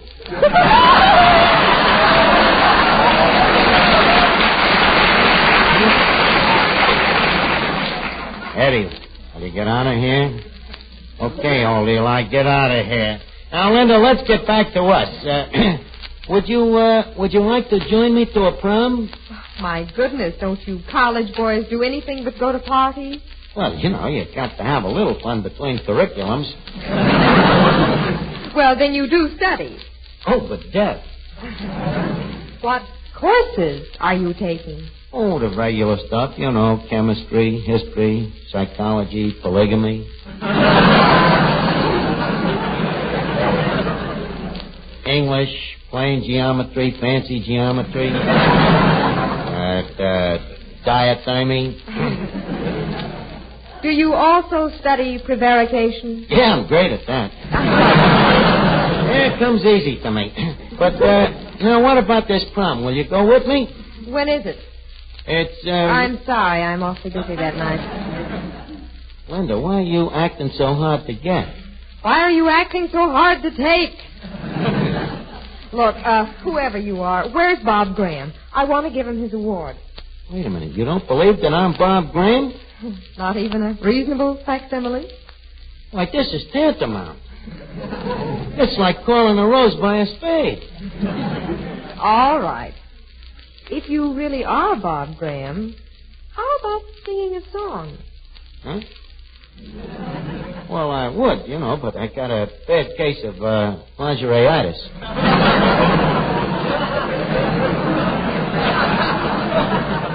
You know, you get it running around the house in your underwear.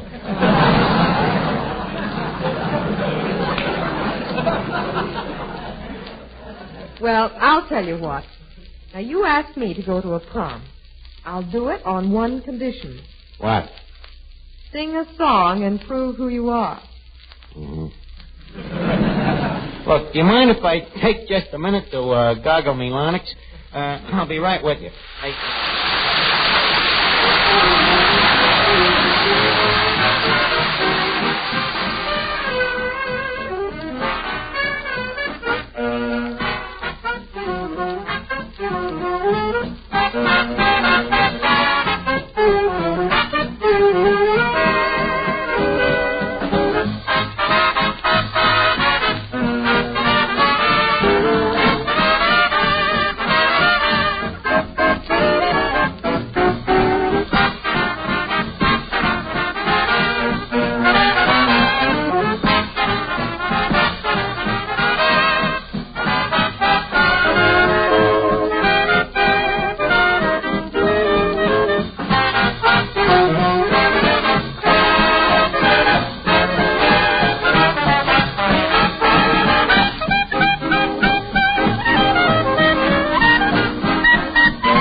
I sing this song, I want you to give me a little background, see? Are you really going to sing? Well, I'm in a spot, Eddie. She won't go to the cop ball with me unless I can prove I'm Bob Graham. So to prove it, I gotta sing. The hard way, huh? Wait a minute, Eddie. It won't be so bad, you know. Maybe I ain't no Graham. No Graham? You is even crummier than the cracker of the same name. Never mind the wiseacres, will you? You guys just give me a background. Yeah, okay, I swear with you. Me, no. That's enough, Finnegan. That's enough, Finnegan.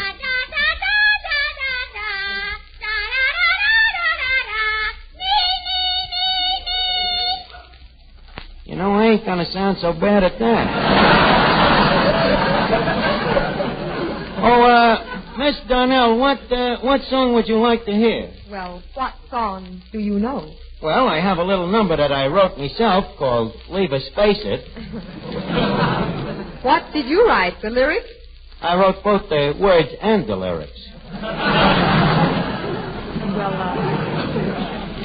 Well, who did the tune? That I don't know. But it's beautiful. Will you hear it? I will do it accompanied by the Duffy Mixed-Up Choir. Jack Bailey, Eddie Green, Finnegan, and Miss Duffy. 2.5 wits and a miss. Let's go, huh? Leave us no longer pretend that you are merely a friend, for it is wrote in the stars above. Though we have tried to act cold, suddenly low and get hold, leave us face it, we're in love. Leave us not blush with no shame if people bandage our name. Choose an old rice or we're dreaming of. Stories like intertwines could win a Pulitzer Prize. Leave us facing, we're in love. In some other life we was once man and wife. In an old French chapeau we was mated. Archie, what's going on here? Wait a minute. Bob, when did you get back? Look, kid, come here, quick. Let's get in the back room. Let go of my sleeve. Oh, sorry, but Bob, I don't want that dame there to see you. But that's Linda Darnell. You're nuts. That's a dame from the SPCA. She stops kids from singing. She's out to get you, kid. She says you're too young to sing in public. I'm old enough to sing any place. No more. They raised the age limit on account of Tibbet getting on the hit parade.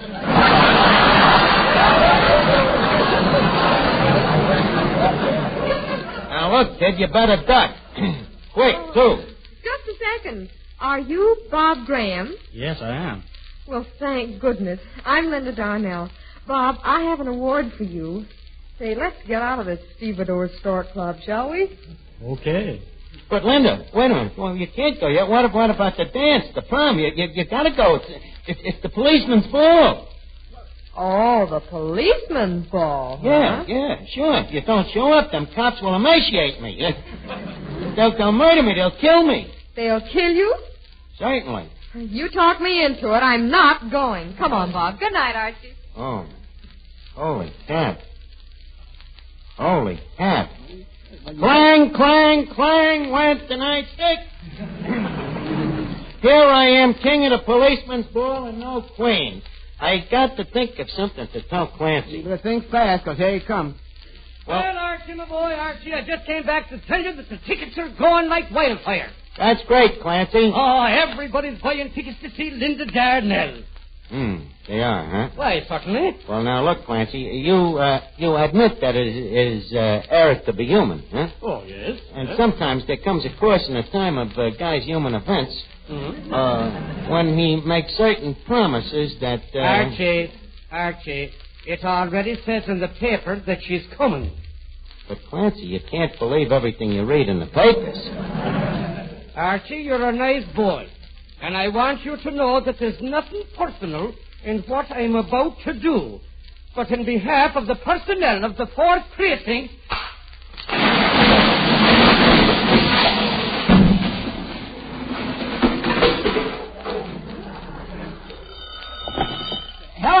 Mr. Duffy, flash! The police department has just overthrown the king.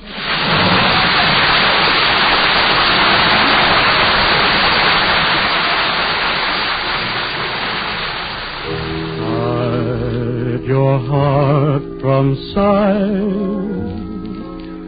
Lock your dreams at night.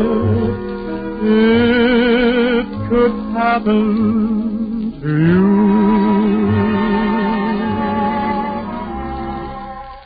Don't count stars or you might stumble.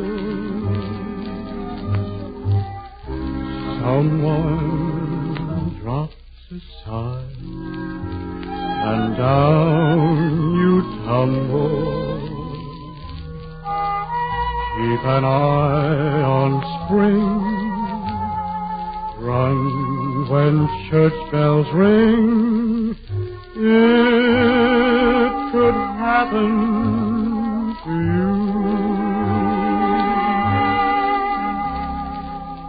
All I did was wonder how your arms would be, and it happened to me.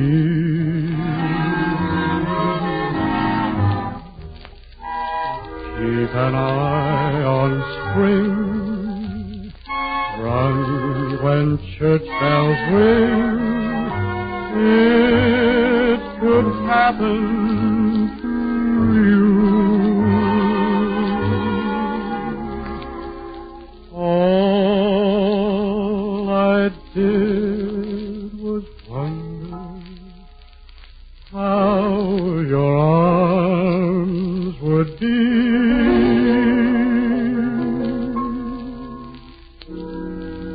And it happened to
Duffy's Tavern, where the elite meets to eat. Archie, the manager's speaking. Duffy ain't here.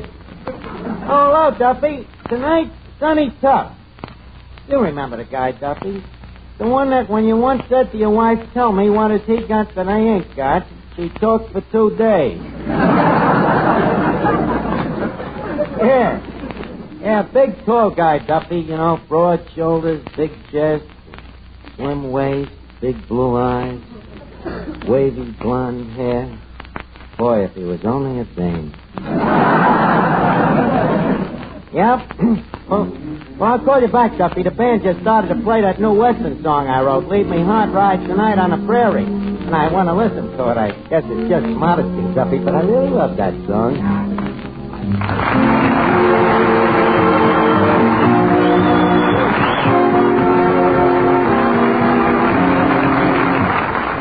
Ladies and gentlemen, welcome to Duffy's Tavern. Come in and meet Finnegan, Eddie the waiter, Miss Duffy, our singer Bob Graham, Fleet Beat Reeves and his orchestra, our special guest tonight, Sonny Tufts, and Archie himself, Ed Gardner.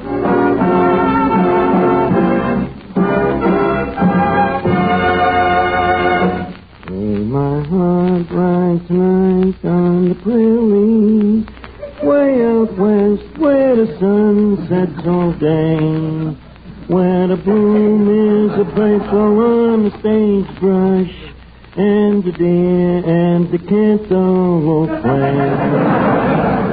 I'm a saying, who threw that? Who threw that? A music lover, no doubt. Tell them crumbs if they don't like my song, they can rump it. The back of my throat to them. I'm a saying bonus noches to the city. It's no place for a lonesome cow's hand. Leave me right. Wait a minute. Now listen, you guys, be careful how you throw them dishes around. Remember, China is our ally. Well, Eddie, I guess all great composers have to suffer like this. That's right, Mr. Archie. And these people is just trying to help you. Well, I guess it's our lot in life, Eddie. Look at Tchaikovsky. All they paid him was $18.12 for a whole overture. And look at Schubert and his symphony. They wouldn't even let him finish it. So I say, leave him mock me. After this song of mine gets published, the world will be singing a different tune. Now, that I believe. Yes. Anyway, who's going to publish that song? My publishers, the $1 Million Publishing Company. Who's that? They're the people that discovered me. How did they discover you? I answered their ad in a magazine. Here, look at it. Let's see now. It says here, attention songwriters. Have you got a lot of talent and a little money? We will bring it out of you. If your song is a hit, we'll know it.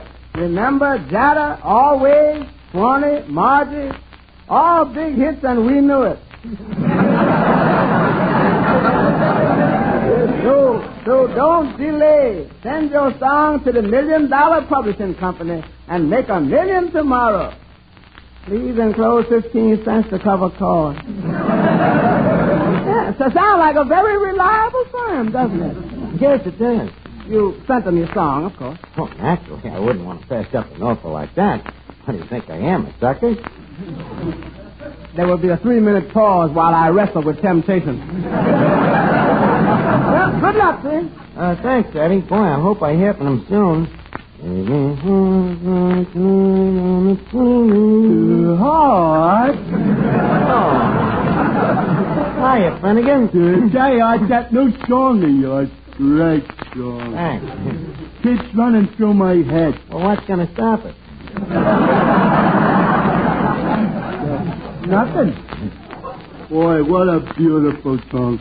Still my heart right tonight on the prairie. Oh, the words got so much meaning. Thanks, Finnegan. Say, yours. Yeah? What's a prairie? Larry, it's a thing out west, sort of a flat hill.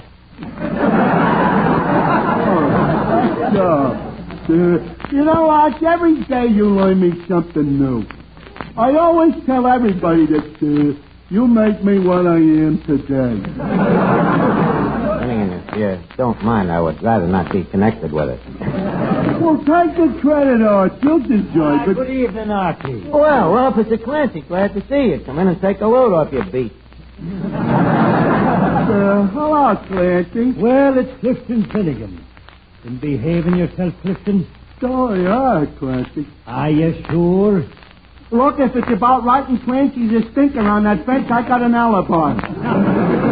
What's your alibi? I can't write. Finnegan, I get a kick out of you. Bless your little brain. You know, I was with your father the night you came into this world. You what? Yes, sir. And 5 years later, he called me up and he said, Clancy, it's a boy.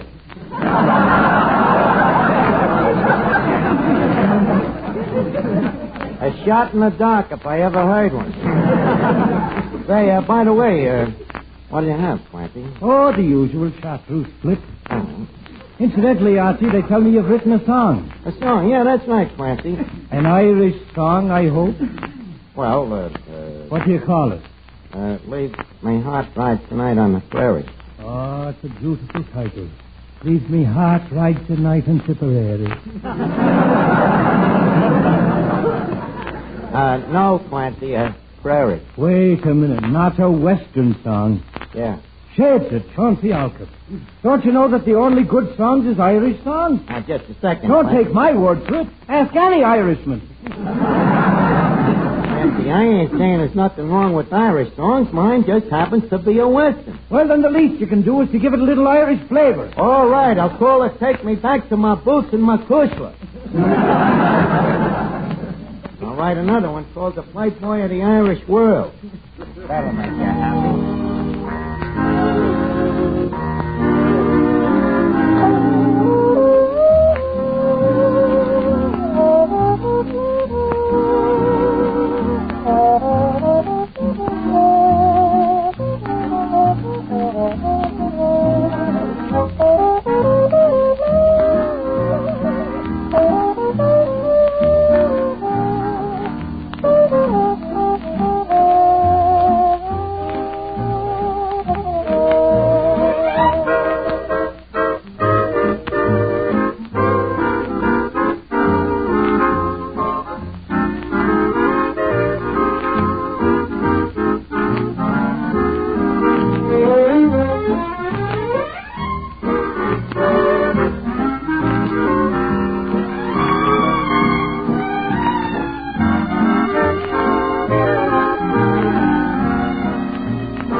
Who, Miss Duffy? Who? Sonny Tufts.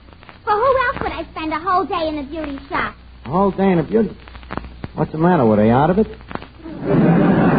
Very funny. Now, please, I got no patience to stand here being stupid.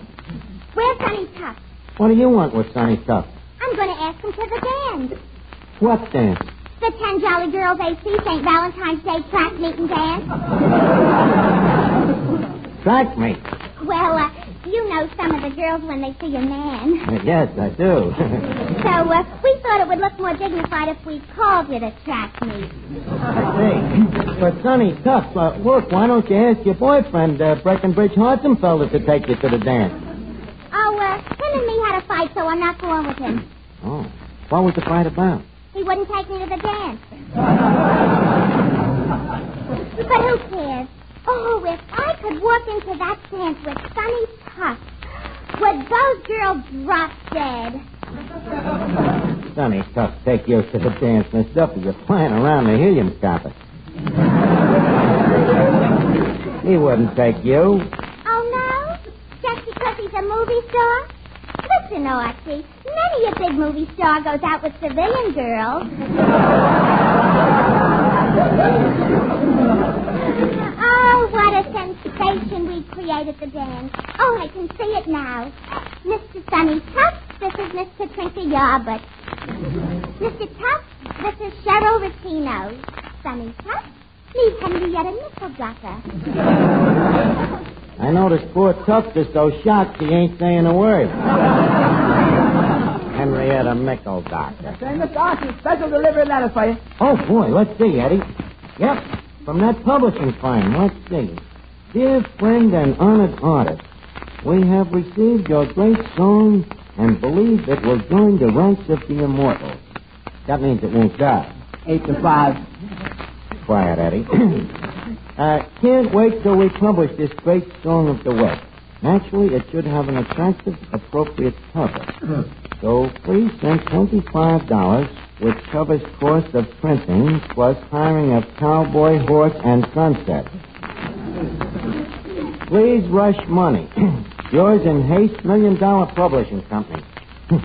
Where am I going to get $25? You ain't actually going to send it. I got it, Eddie. The letter says rush. Yeah, but this is a phony. Now, wait a minute, Eddie. I can recognize phonies. Just talking to a man who can give plenty.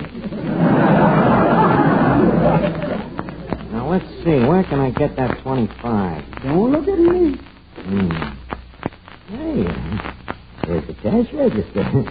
There's money in there. Do tell. Now, look, you ain't going to do nothing jaily, is you? Look, Eddie, what would be wrong if I just took a loan of the dough? That would be like Jesse James taking the loan of a train. But who's going to know about it? 15, 20, 25. If I had the wings of an angel. Now, listen, Eddie, this ain't stealing. This is just free distribution. Now, take this dough, go down to the post office, and send a money order to the address on this letter. Okay, Mr. Archie. And make it pronto. Adios. San Quentin.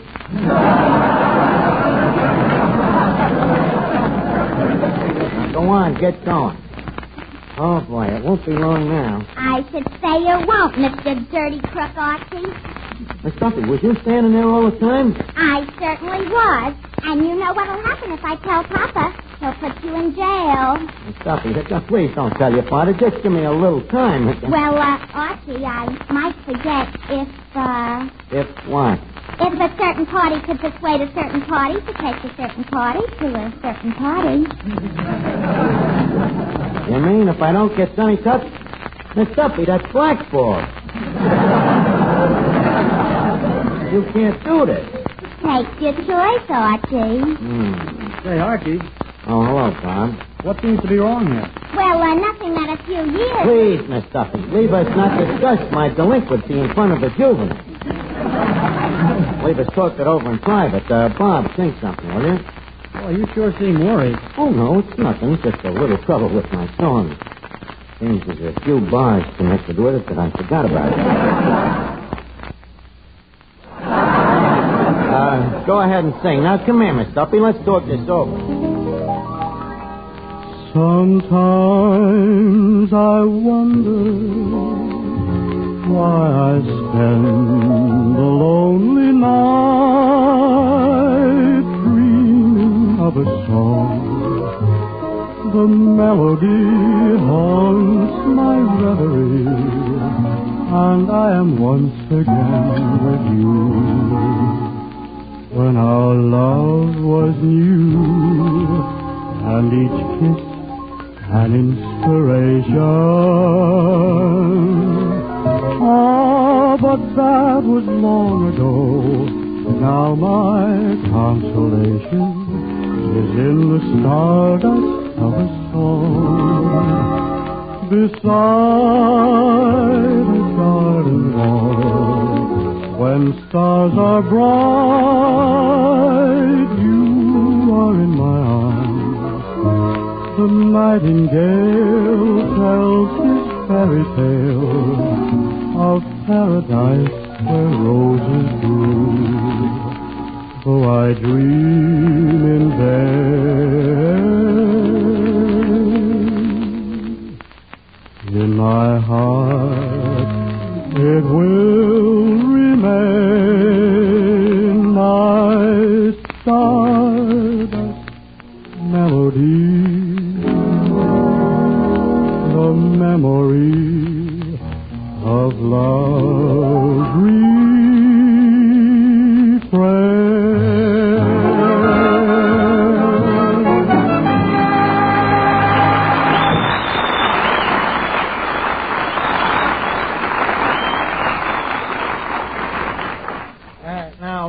Duffy, be reasonable. I can't make Sonny Tufts take you to the dance. Archie, all I know is that if you don't, I'll have Papa put you in jail for 20 years, and when you get out, he'll fire you. Well, look, the guy's a society guy and a movie star. Oh, Archie, here he comes. Sonny Tufts.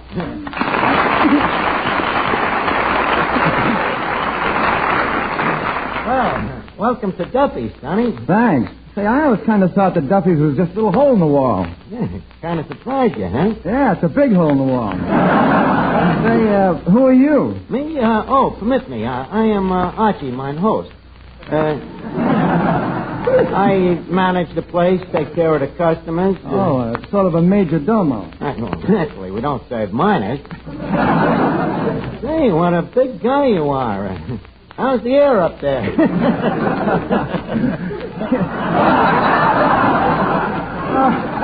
See, that's very clever. I think I'm up all the time. But I'm really serious. That's quite a tall height you got. Come here, let's put our heads back to back. Let's see. You're about 3 inches taller than I am. Well, that's just because you're 3 inches shorter. Hey, you're clever, too. We're alike in a lot of ways, Sonny. Oh, well, nobody's perfect. No, I mean it, really. We're like 2 peas on an egg. You got a strapping physique, and I got a strapping physique. What would you do if the strap broke? Now, Sonny, please, don't judge me physique by the way that I'm built.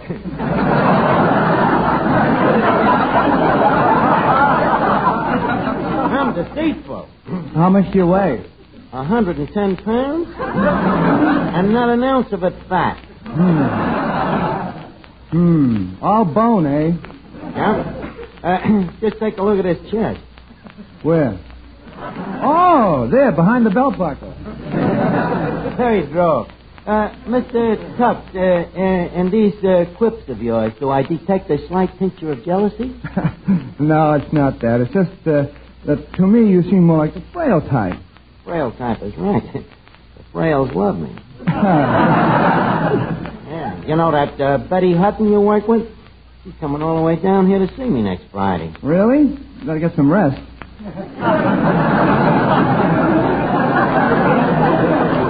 Don't be silly. A dame like that'll be meat for me. Well, that'll make it even. You'll be mutton for Hutton. Oh, boy, Betty Hutton. Boy, I can't wait for next week to get here. Come on, Sonny, let's talk faster.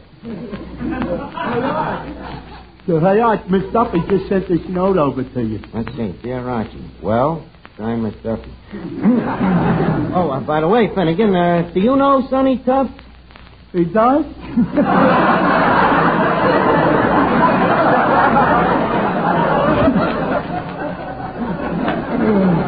Finnegan, this is Sonny Tufts, the movie actor. Oh, how do you do, Mr. Tufts? Say, you look much taller standing up than you do on the screen. Well, you see, they photographed me shorter so my head won't hit the soundtrack. That's, how do they make you shorter? They put me on a diet, shortening bread. It's a coincidence. Finnegan eats cracked wheat.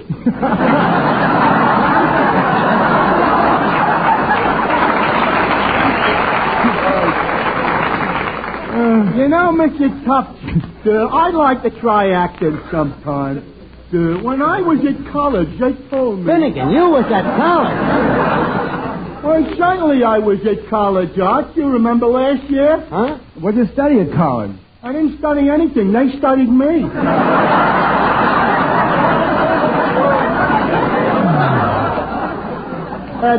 Anyway, Mr. Tufts, Mr. Tufts, I really think that you're very... Look, just call me Sonny.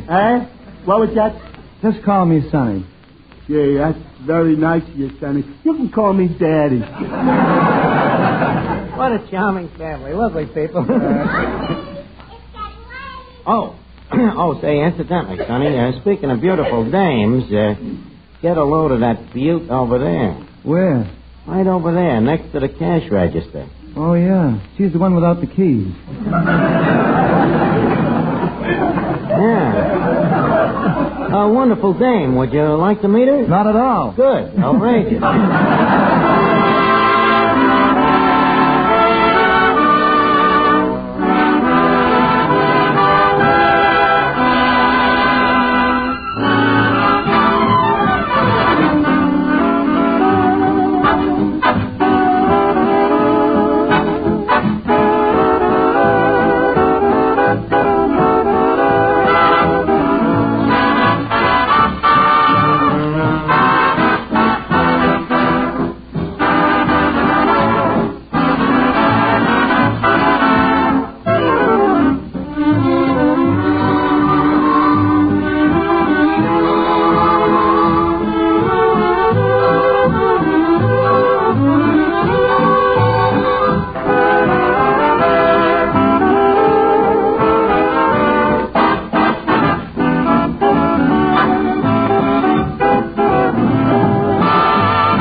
Why do it the hard way? You see, I just happened to remember that Sonny was once a society guy, you know, strictly a big Boston socialist. Ergo, you gotta act like a society dame. Well, all right, but if it don't work... If it don't work. All the time. Talk. Talk is better than sing. Well, here goes. Hey, Sonny. Yeah? Sonny, old cad, I would like to present you with Miss Duffy. She just came out this year. Brave girl. Yeah. Miss Duffy, you don't happen to be related to the Duffy who owns this Tavern, do you? Oh, yes. Papa is my pater. But you see the Tavern is just one of his hobbies. He keeps it for laughs. What a morbid sense of humor. Look, I know what you're thinking, Sonny, but this dame has ancestors from some of our best families. But I'm telling you, you can see for yourself that she's real society. Of course. She has such a prominent background. Well, that she gets from her old lady. By the by, darling, how is your mentor these days? Dowager than ever, I suppose. Oh, you know, Mater. Here, there, everywhere in the social world. She's all over New York. Yeah, and part of her hangs over into New Jersey.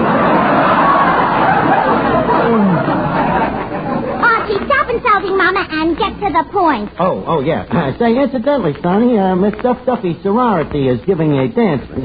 You may not believe it, but she hasn't got a date for it yet. I believe it. Say, why couldn't Sonny here take you to the dance? Well, yes, why not? Yeah. How about it, Sonny? When is it? St. Valentine's. By George, I can't make it. Why not? On account of a previous engagement, which I'm sure I can arrange. Wait a minute, Sonny. You gotta take the dame. There's a thing I can't tell you about, but if you don't take her, it means that I go to jail. Well, why don't you take herself then? Take her yourself then. She wants you. Art, you take her. Just like you said, you know, we look so much alike, you'll never know the difference, kid. Good night. Hoisted by my own petard.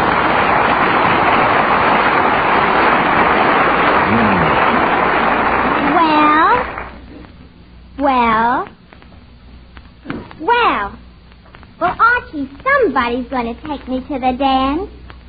I see what you mean. Okay, Miss Duffy, I guess you got me with me. Miss Argus? What? Reprieve from the governor. You mean you didn't send the dough? No, on account of a picture I saw hanging in the post office. Whose picture? The president of the $1 Million Publishing Company marked down to $1,000 reward. The guy was a crook? Yep, and here's your 25. Oh, boy, I'm a free man again. Now I can put the dough back into the register. Just a second, Archie. You don't have to put it back in the register if you take me to the dance.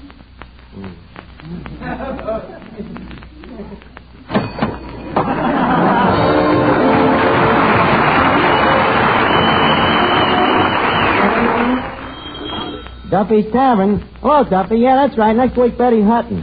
And you know, Duffy, tonight Sonny Tufts said that I'd be mutton for Hutton, but who cares? I'm a glutton for mutton. See you next Friday, Duffy.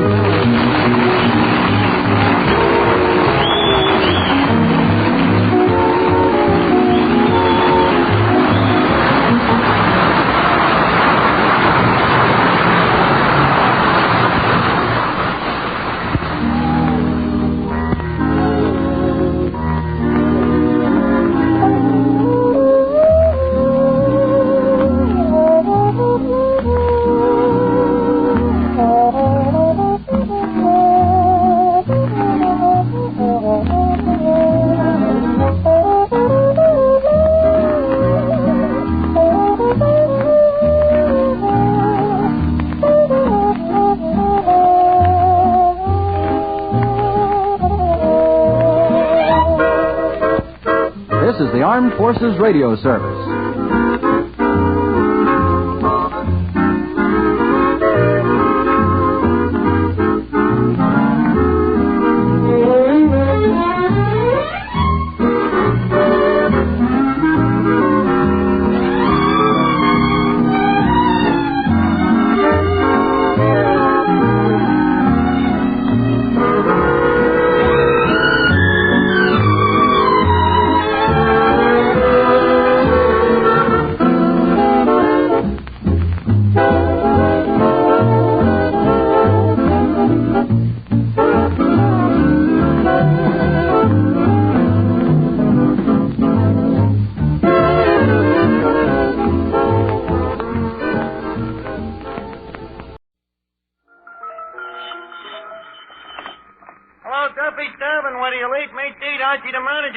Duffy ain't here.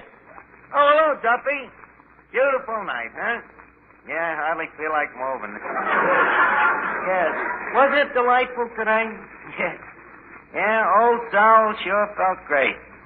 Yeah, he says the sun helps his arthritis. Today I seen a robin. And this morning, Duffy, I seen the first geranium peeping out from behind the ear of the junk man's horse. That reminds me, Duffy, I got to get some new clothes. Well, the trees is garbed and no leaves. The flowers is garbed and no petals. Everything has no garbage except me. Huh? What? Duffy, on $15 a week, I couldn't even make one end meet. Certainly, when I tell people what I make, they laugh at me. I should be glad I'm bringing happiness into the world, huh? Now, look, Duffy, I'm warning you. There's an old proverb that says you can lead a camel to water, but if you try to make him drink through a straw, you break his neck. Well, this is the last time you're going to make a camel's back out of me. I trust you. Good day, sir. That Duffy, that cheap-minded, that dirty Simon McCree. That done great. Eddie, you know something? What? I'm a dope. I ought to go to a doctor and have me head examined. Well, why do that? The doctor won't find nothing. I'm not kidding. I'm a dope. A 14-carat sterling silver grade A prime rib on a half-shell dope. I ain't arguing. What a sucker I've been. Letting that Duffy work me 16 hours a day, 7 days a week, taking his abuse, letting him treat me like dirt. And for what? A lousy $15 a week. Oh, why don't you go work some other place? Well, I would, but I hate the thought of starting at the bottom again. Believe me, I'm through being a sucker. From now on, I'm getting tough. Oh, tough, huh? Yep, from now on, it's going to be a complete transfer from Moses. Yes, sir. If you ain't tough, people push you around like a petunia. Even your friend. Good old Arch. He'll do anything for you. Hey, Arch, can you let me have 5 till Tuesday? Hey, Arch, can you let me have 5 till Friday? Yeah. You lose a lot of nickels that way.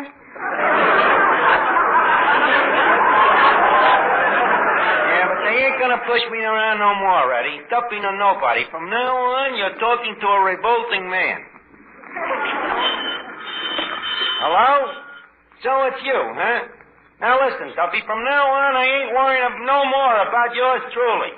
From now on I'm worrying about my own truly. Now look, Duffy, here it is straight from the shoulder. Duffy, either you either or else. What? Now wait a minute, Duffy. Duffy, you just can't go firing people without malice aforethought. Well, Duffy, let's talk this over. You see, when I said that about the race, I was kind of kidding, and you... Hello? Hello? Well, I guess I told him. Oh, you're a hard man, Miss Arthur. Yeah. You know, for the first time in years, his voice started shaking when he called me a bum. Got his number. From now on, I handle everybody the same way. Nobody pushes me around no more. Hi, Arch. What do you want, Finnegan? I just got a letter here. Will you do me a favor and read it for me? Why don't you read it yourself? Arch, you know that question always embarrasses me. Oh, so because you can't read, I gotta read it for you. Let's let Archie do all the dirty work. He's a sweet guy. Let's leave him read everybody. Hey, Arch, what's the matter? What did I do? Listen, Finnegan, you might as well know it. I have developed a new attitude towards the human race. What's that got to do with me?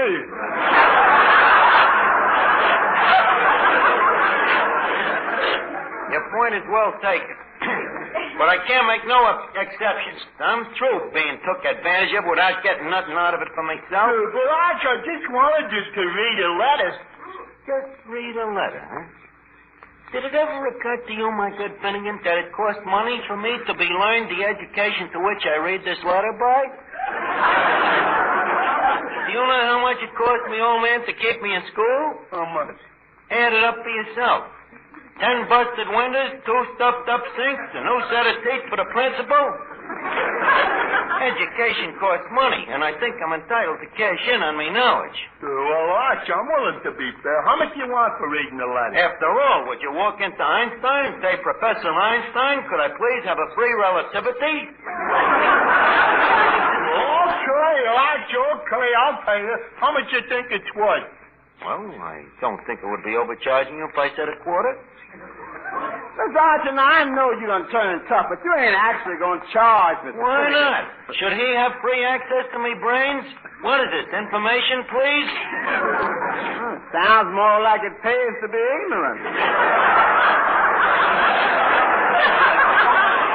Charging a man a quarter to read a letter. Oh, that ain't high, Eddie. Gee, the gas company charges $3 a month just to have a guy read a little meter. Here's your quarter, Rod. Well, thank you, sir. Now, hand me the letter, if you please. Here you are, Rod. Hey, it's from London. Sedgwick and Sedgwick, barristers, London, England. What's barristers? Barristers? Finnegan, please don't ask obvious questions. Let's see. Dear sir, as legal counsel... By the way, barristers means lawyers. As legal counsel for your uncle, Byron Finnegan, of Kimberley, South Africa... Finnegan, you got an uncle in South Africa. Yeah, my father did have a brother that disappeared, but how would he get to Africa? Well, if he looked anything like your father, probably Frank Buck took him. To continue, we regret to inform you that your Uncle Byron passed away 2 months ago. What a fine relative. 2 months ago, and he didn't even let me know. Well, maybe he was too dead to phone. Anyway, to continue, as you know, your uncle spent most of his life in the diamond field. And in his last will and testament, you have been named as the sole... Finnegan, hit your quarterback.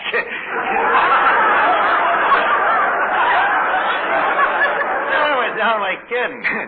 Let's see.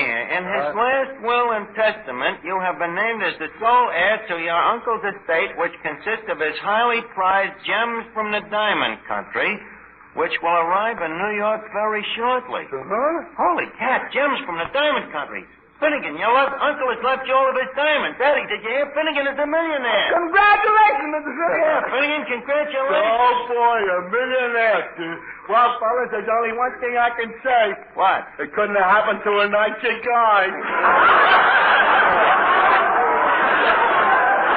Gee whiz, $1 million worth of diamonds. My uncle sure must have opened a lot of oysters. Look, Finnegan, you eccentric millionaire. Do you realize what this means? Miss Duffy, Finnegan has become a millionaire. A millionaire? Oh, don't be silly. How could he afford it? It happens that he heredited it. Oh, you mean it's true? Oh. Well, Clifton, I'm really very happy for you. I suppose now you'll pick out some nice girl and get married? Well, He will not. He's going to have some fun first. A yacht. He can have a yacht, a mansion. Archie, a millionaire's mansion can be pretty lonely without a wife. Yeah, but a yacht can be pretty lonely crowded with one. Oh, no. Archie, you keep your big mouth out. I should have done that. Why don't you,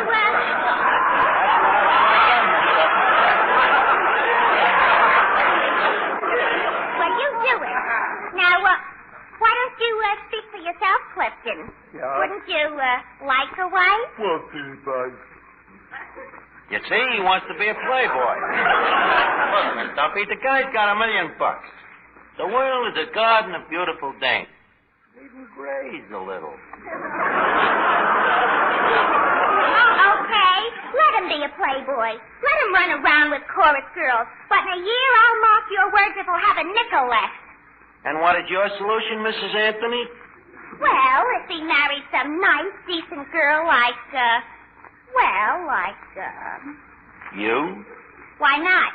If he married me, nobody could take his money away from him. Why not? Because it would be in my name. Besides, Finnegan should get married anyway. Why should he? Because every single man should be married. There should be a law. Okay, Miss Duffy. Should be a law. Now write your congressman a letter and ask him to marry you. Now, please, if you will excuse me. Hey, I'll see. Oh, I see you're busy. Oh, come here, Mr. Ward. I'm anxious to be interrupted. Miss Duffy, this is Perry Ward. He's taking Jack Bailey's place. How do you do? Likewise, I'm sure. I wonder where my good old pal Finnegan is, Eddie. He stepped out for a minute. Good old pal. And why the guffoon? Hey, you was gonna be so tough. You treated Finnegan like dirt till you found out it was pay dirt. Listen, Eddie, I'm still plenty tough, but you want me to be tough with a sweet guy like Finnegan? It couldn't be that you was planning to appropriate some of that million. Appropriate? Yeah, F-T-E-A-L, appropriate. You don't even know how to spell. Now look, Eddie. Finnegan is a friend of mine, and I think it is only proper and fitting that I should help him with his investments. I think it would be nice if we found some business-like deal we could go into together. His money, my brains. Sounds business-like. Assets, liabilities. Well, what you going to invest in? Well, I ain't decided yet. Oh, well, here's our little millionaire back now. Finnegan, how does it feel to be rich? Well, I don't know if I like it, Arch. Already people are starting to overcharge me. Yeah? Yeah. When I was poor, I always used to pay a nickel for lollipops. Now they started to charge me 3 for a dime.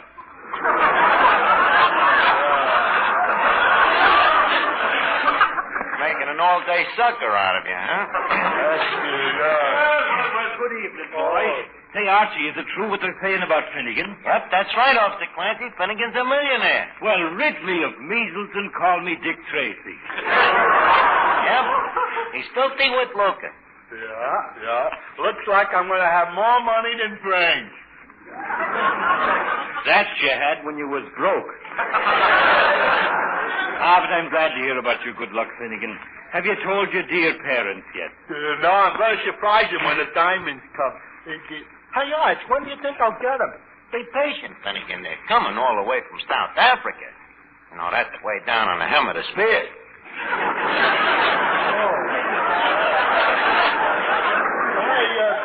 Exactly where is it, South Africa, Arch? Well, you know where North Africa is? No. Do you know where Asia is? No. You know where Europe is? No. Well, you know where Schimmelbacher's Bakery is? Oh, of course. Well, it's around 10,000 miles from there. Now, Archie, let me explain it to the lad. You have to be patient and understanding. Now, Clifton, my boy. Clancy. Now, listen carefully. Do you know where Ireland is? Ireland? No. Stupid idiot.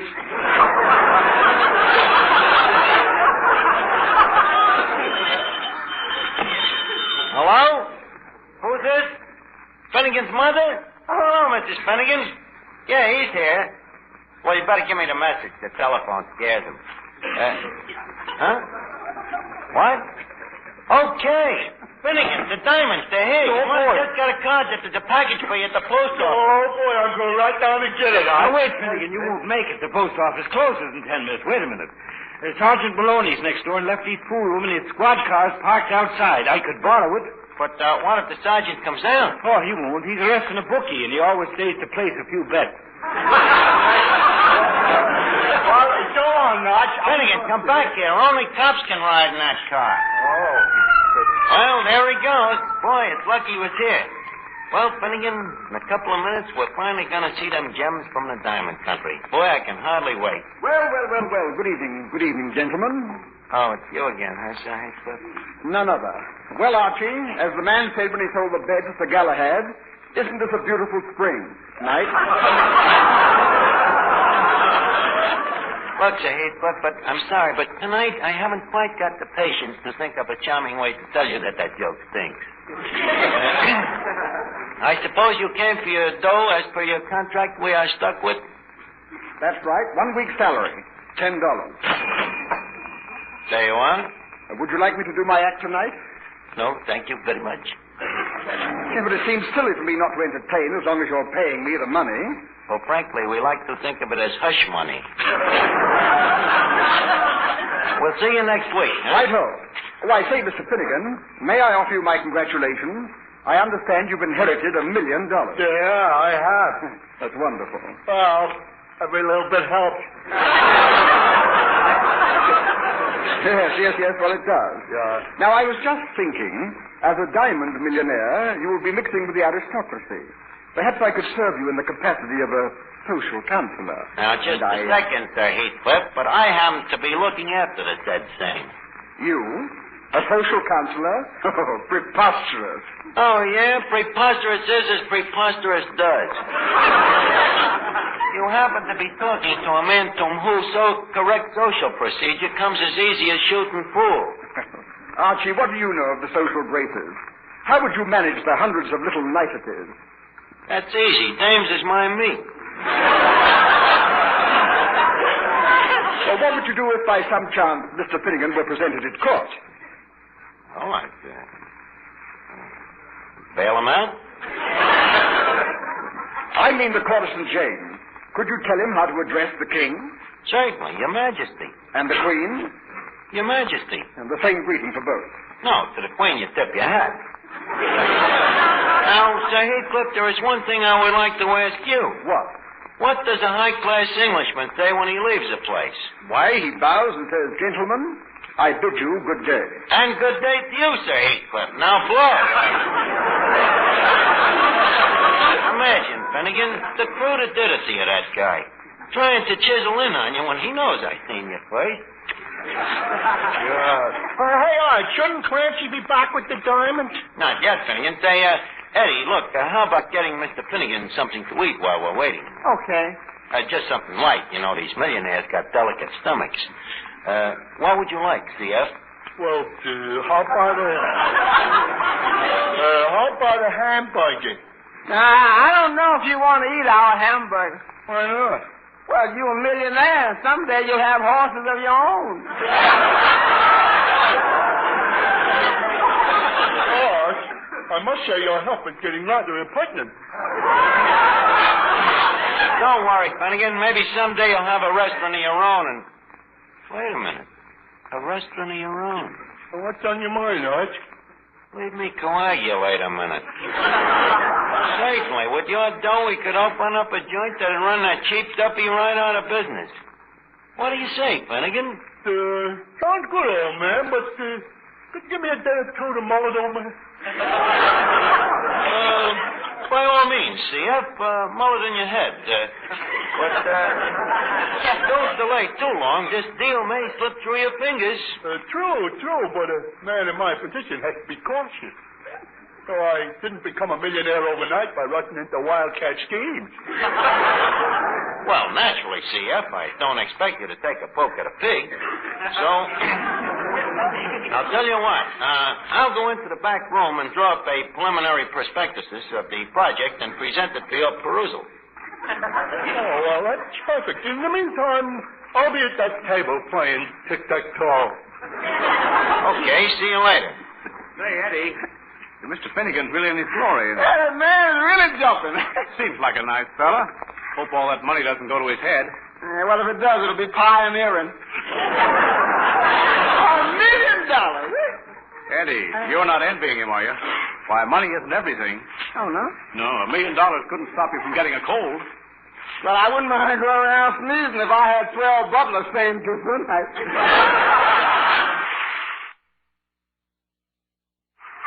What are you doing, Clifton? Playing a little tic-tac-toe. See, you're clever. Did your diamonds come yet? No, I can't understand what's keeping Clancy the cop. Well, let's hope he gets here soon. Yeah. Gee, Clifton, I've been wanting to be alone with you all evening. Huh? Alone, do you hear? Alone. Okay, I can take a hint. I'll go. Clifton, why do you act so distant? Afraid? Oh, no. I see this. Oh, you do love me. Clifton, look. What? The third finger of my left hand. Don't you think it looks a little bare? Yeah. A what would go nice there?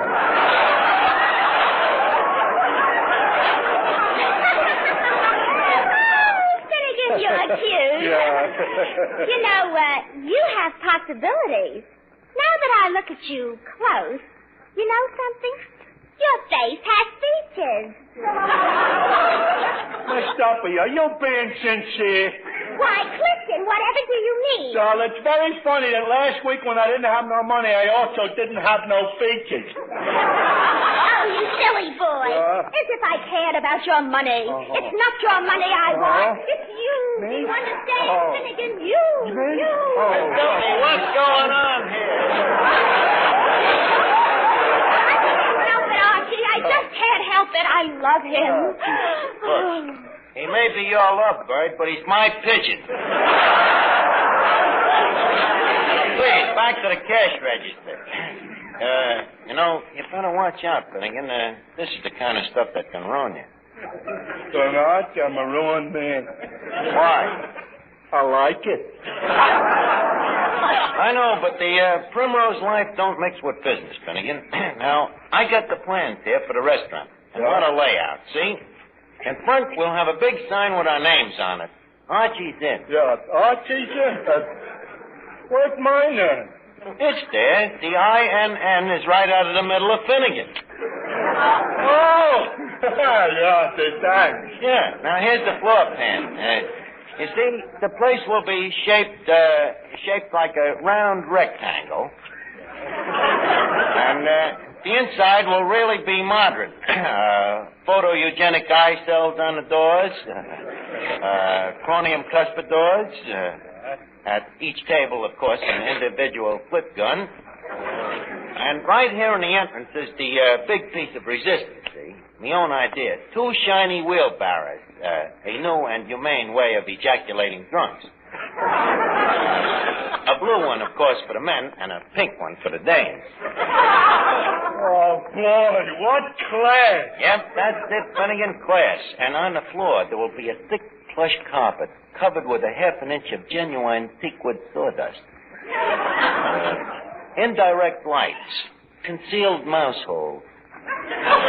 Oh, you don't have to tell me no more, Arch. I'm sold. It's a deal. Shake on it, CF? Shake, partner. Hello? Hello, Duffy, you skunk. Huh? Well, I'm leaving you. Finnegan and me is opening our own restaurant. Duffy, it will avail you nothing to hurl epitaphs. I'm quitting you, and that's final. What? Hey, Arch. Hey, Clancy's here. Huh? Clancy's here with the diamond. He is? Hold the phone, Duffy, you crumb. Well, Finnegan, here's your diamond. Oh, boy. Quick, Finnegan, open the package. Oh, no, it couldn't be. Hey, it's your book. Gems from the Diamond Country. A collection of poems by Byron Finnegan. Oh. Finnegan, it looks like you're wiped out. Oh, Arch. Easy come, easy go. Hey, Mr. Arch and Mr. Duffy still on the phone. Oh, yeah. Hello, Duffy. April Fool. I ain't quitting.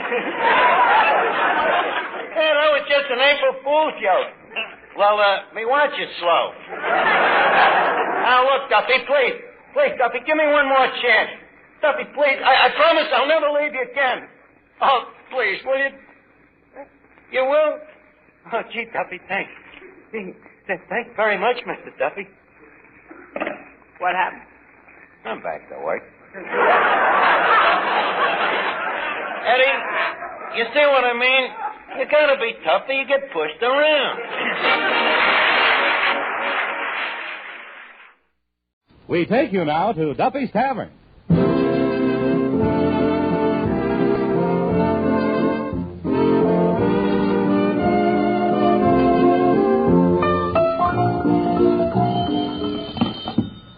Hello, Duffy's Tavern. Where do you eat meat to eat? Archie the manager speaking. Duffy ain't here. Oh, hello, Duffy. Tonight? Well, tell me, who is your favorite movie tough guy? Well, next to William S. Hart. No, the guy coming tonight is John Garfield. Yeah, Warner Brothers paroled him for tonight. Well, I got an idea from Duffy. Well, you see, our competitor, Grogan's Bar across the street, has been taking away a lot of our business on account of he's got a floor show there with a lot of chorus girls. Well, what have we got to equal 12 dames? Your fat wife, huh? I don't know, Duffy. Somehow or other, 12 dames is more attractive separate than when they're lumped together. Well, anyways, my idea is to start a repertory company, see? Repertory. Where the show changes every week and the cast rotates. No, not like Grogan's Dames. Oh, this will be real legitimate theater. Well, we ought to do a terrific business. Eddie's been out all day passing out circulars, and, what play are we going to start off with? Yes. No, not Oklahoma. No, not The Voice of the Turtle. No, not Life with Father. It's a play that I wrote. Now, look, operator, you mind your own business. The critic. I'll call you back, Duffy.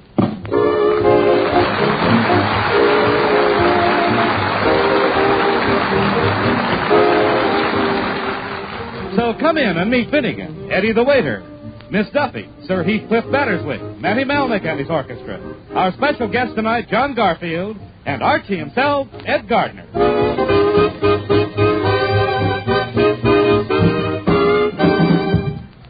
Mr. Archer. Wait a minute. You back already, Eddie? What did you do? Throw them circulars down the sewer? No, only the ones we got customers working in. Well, did you leave a batch down at Chimmelbacher's Bakery? Yes. And they promised to put a circular in every box. One in every box. Hey, that's a nice thing for the bakery to do. Yeah. Mr. Cavendish, the undertaker, offered us the same deal. Oh, that's swell. Good old Cavendish, although I doubt any of his customers would be interested in my play. I don't know. They seem to act just like your usual audience. By the way, did you see that big sign Grogan's Bar put up? What did it say?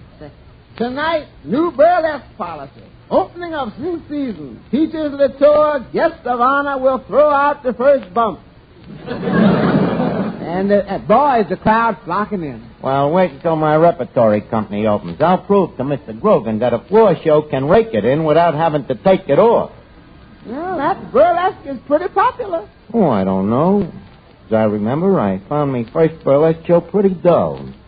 I ain't changed my opinion after 15 years of steadily watching them.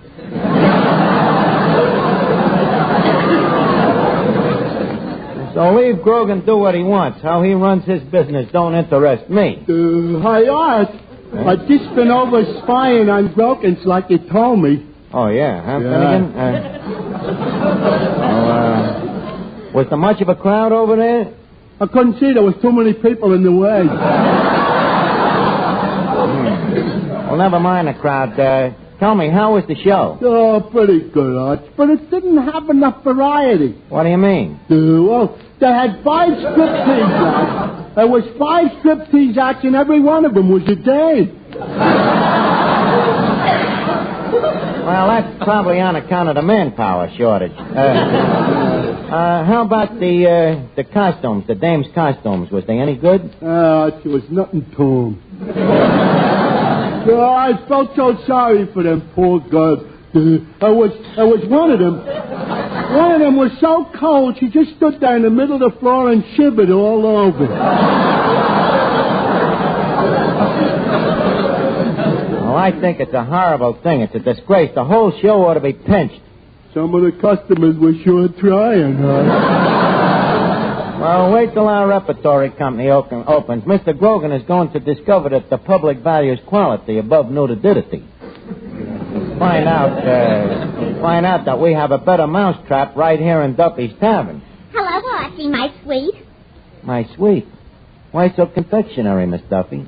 Oh, nothing. Say, Archie, can you use an actress in your repertory company? An actress? Who? Me. Let me look at you. Turn around. Uh-huh. Now, let's see your profile. Uh-huh. Now, walk a few steps. Yeah, I guess in a pinch you could play a dame. By the way, what's with you? Today you want to be an actress. Last week you wanted to get married. What happened to the amour? Toujours? Archie, if you were referring to my affair with Harold Harkleroad, it's all over. It's finished. Poof. Poof, huh? Yes. It's simply another case of love's flame dying down and leaving just an ember. An ember, huh? You know, with you it seems to be forever ember. What happened? You was crazy about the guy. Oh, I don't know. Little personality traits that has got on my nerves. Little personality traits, huh? Yeah. Somehow I just can't see myself going through life with a man who keeps refusing to marry me. Little personality traits. Sure, well, that ain't unreasonable, but I thought Harold wanted to marry you. So did I, and so did Papa, and so did Mama. That dopey Harold, he had to be different.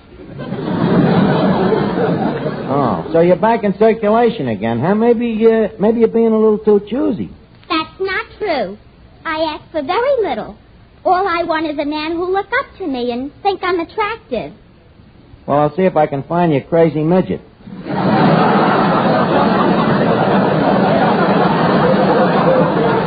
Now, look, Miss Duffy, if you'll excuse me, I got to get my play ready. Now, John Garfield will be here soon. John Garfield? Is he coming here tonight? Yeah. Well, I'll see you later. Yeah. She's going to get her play ready.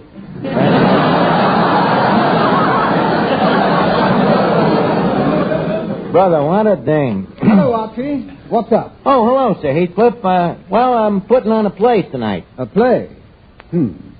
As the man said when he saw the 3 oil gushers, well.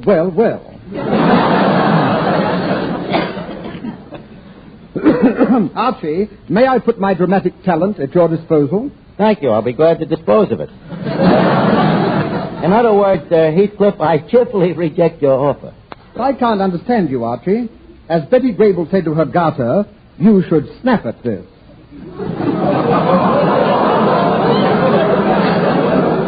Now, look, Heathcliff, there's no part for you tonight. This play of mine is a Mexican play. It takes place in a waterfront dive. A Mexican play?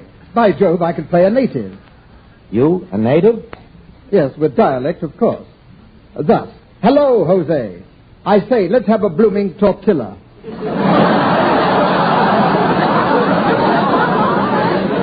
Now, look, Mexicali Rose. The answer is no. Very well, if you want to turn down a man who was the greatest Hamlet in history. Alas, poor Yorick, I knew him. Now, please, Heathcliff, not that. Let him go on, Archie. It's a beautiful speech. Alas, poor Yorick, I knew him. You knew him, too. There are more New Yorks around here.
As soon as this play starts, we'll no doubt have a big crowd. What have we got to feed them? Oh, all we got left is hash. Hash? Holy cat. Well, not holy cat. There's some beef in it.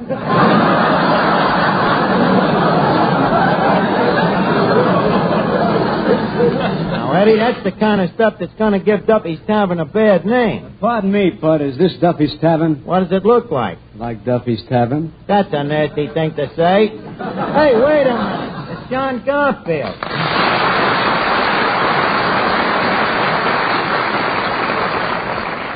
Well, welcome, Mr. Garfield, and may I sincerely eschew you that it is a great umbrage to distinct you this place with an actor of your ilk and posterity. Holy smoke, this is something I never seen before. What? A guy bumping off a language. Now, wait a second, Garfield. You have already insulted both me and the joint, and you ain't been here for more than 30 seconds. What's the record? I see this man has a biting tongue, and if he ain't careful, I'm going to bite it. Now, look, John, leave us have a little more noblesse oblige. After all, this place ain't no ordinary dump. Well, I can see it ain't no ordinary dump. That's right. It's the first one I've ever seen where the rubbish gets up and walks around. John, they're my customers. And, incidentally, among them is a lot of guys in your own field. Oh, actors? No, convicts. We're going to brandy insults. I can with a scissor or two myself. But what do we want to fight for? Come on, sit ye down and have a bite to eat. Eat? Here? Say, that might be the answer. Now, look, Garfield, you ain't going to start that stuff again. I'm sorry, Archie. Certainly, we shouldn't start insulting each other. We should be friends. After all, you and me is so much alike. Now you're starting it. No, I mean it, John. You got a lot of my qualities. A lot of the things I got. What? Well, your rugged good looks, your debonair manner, your sophisticated charm. Well, how about my New York accent? Well, you got to remember that I was raised careful. But aside to that, we're alike as two bricks in a hut. John Garfield! John Garfield! Well, what a pretty speech. And who, pray tell, fair lady, are you? Suddenly he's so polite. This must be John's other Garfield. Oh, permit me, Mr. Garfield, this is Miss Duffy. Oh, how do you do? Likewise, I'm sure. Oh, Mr. Garfield, the thrill you've given me. I haven't got a spine that you haven't tingled.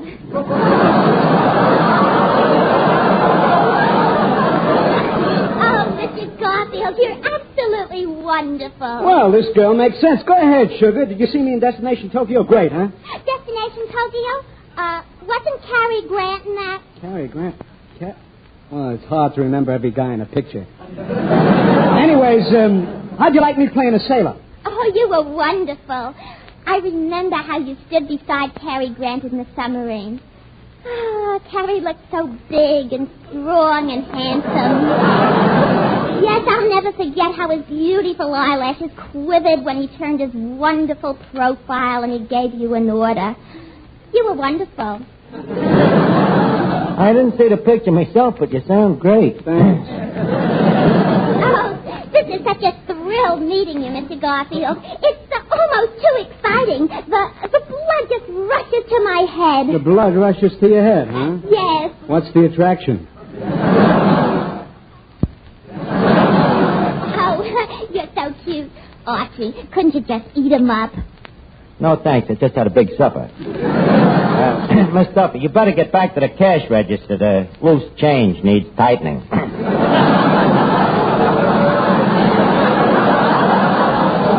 That, Archie.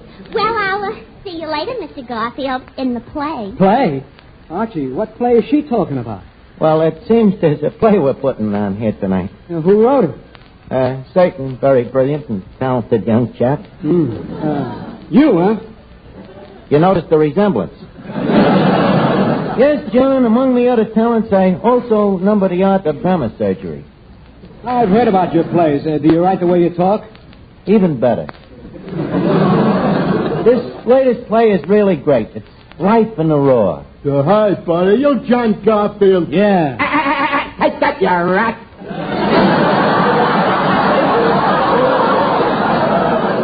Finnegan. What's your matter? Please, watch your language. Mr. Garfield ain't really a mug. I know, Arch, I know. I was only kidding. After all, I'm a man of the world. Yeah? Which one? Got up, boy, Johnny. Kid me back with the... No fooling. I'd love to be in one of them gangster pictures shooting off them machine guns. Boom, boom, boom, boom. The boy, what fun. Oh. Nah, not so much fun. Those machine guns are murder. Even if firing them in pictures is enough. Well, it's enough to make you wince. Mr. Garfield, I don't know the meaning of the word wince. Brave guy, huh? Oh, I just don't know the meaning of the word.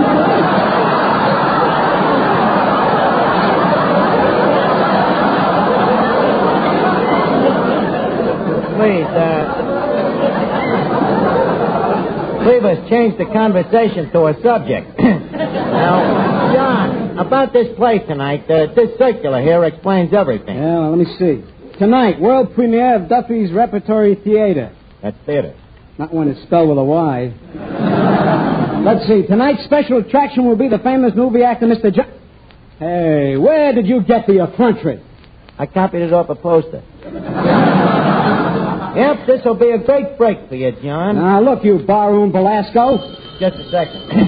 Hello? Hello, Duffy. Well, wait a minute, I'll see. Eddie, how many customers is here? Let's see, there's 1, 2, 3, 3. Hello? 64. Huh? Okay, we'll start the play right away. Here, John, now here's the play. Look over your part while I round up the rest of the cast. I'll be right back. Now, wait a minute. Now, don't worry. You'll be great. I'll be right with you. Let's see. A drama on the waterfront entitled Fish and Fantasy. That jerk.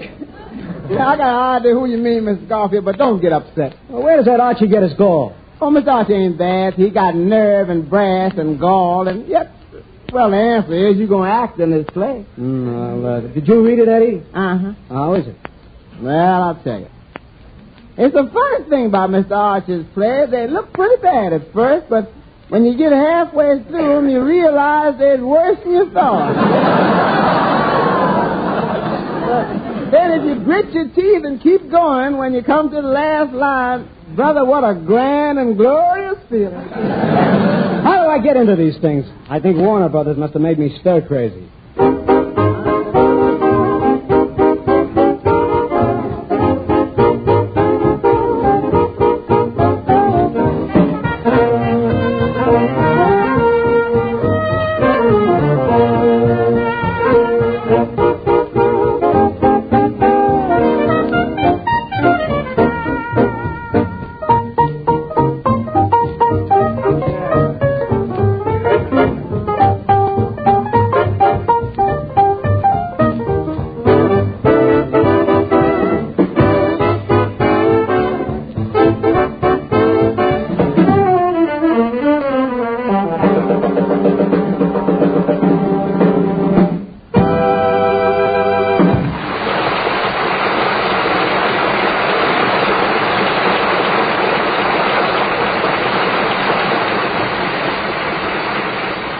Eddie, how does the crowd look? Well, actually, there's only 2 now. Mr. Callahan's just passed out.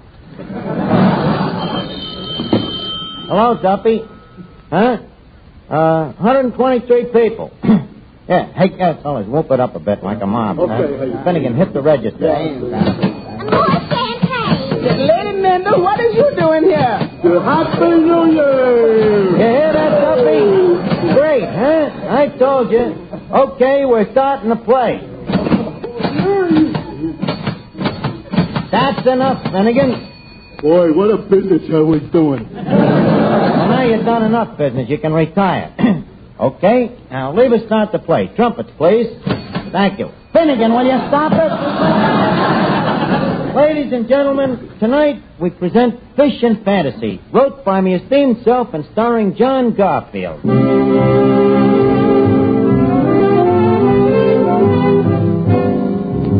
I've seen a shabby waterfront dive in a little town on the coast of Mexico.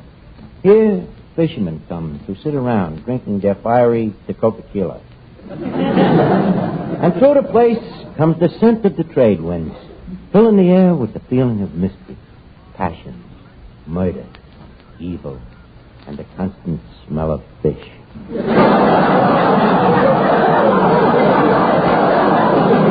But now, leave us meet our characters. I'm the piano player.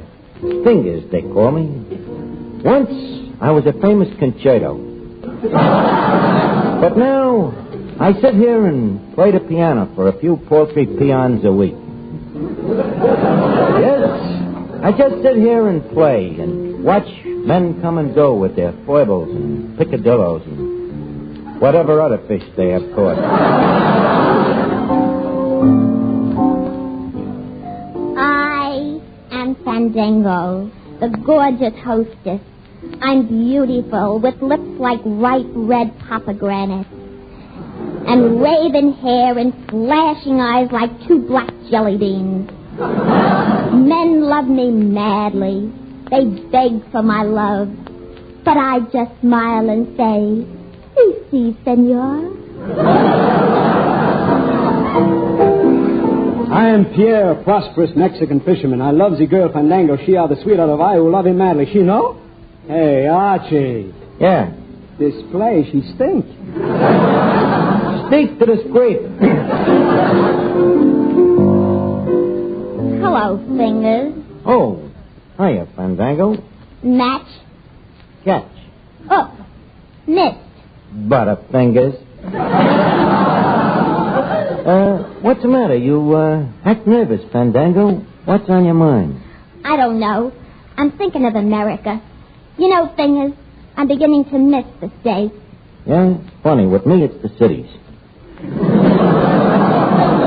Oh, well. When you're a guy like me, you learn to philosophize. Say, Fingers, tell me something. Yeah.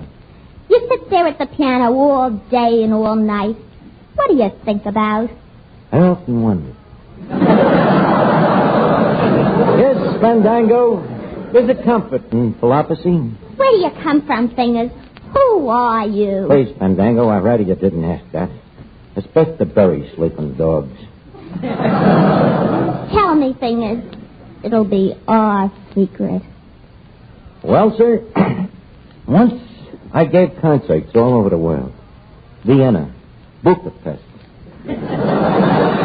Sitting at me Steinway, dressed in me black tie and white tails. My nickname in them days was Harvey the Rabbit. I remember them places, the places ringing with laughter. Paris, Moscow. Wait, you are not... Yes, I am Laszlo Helter-Kolovich. You were the great Helter-Kolovich? None other. But what happened? Drink, women, gambling, Monte Carlo, the slot machines.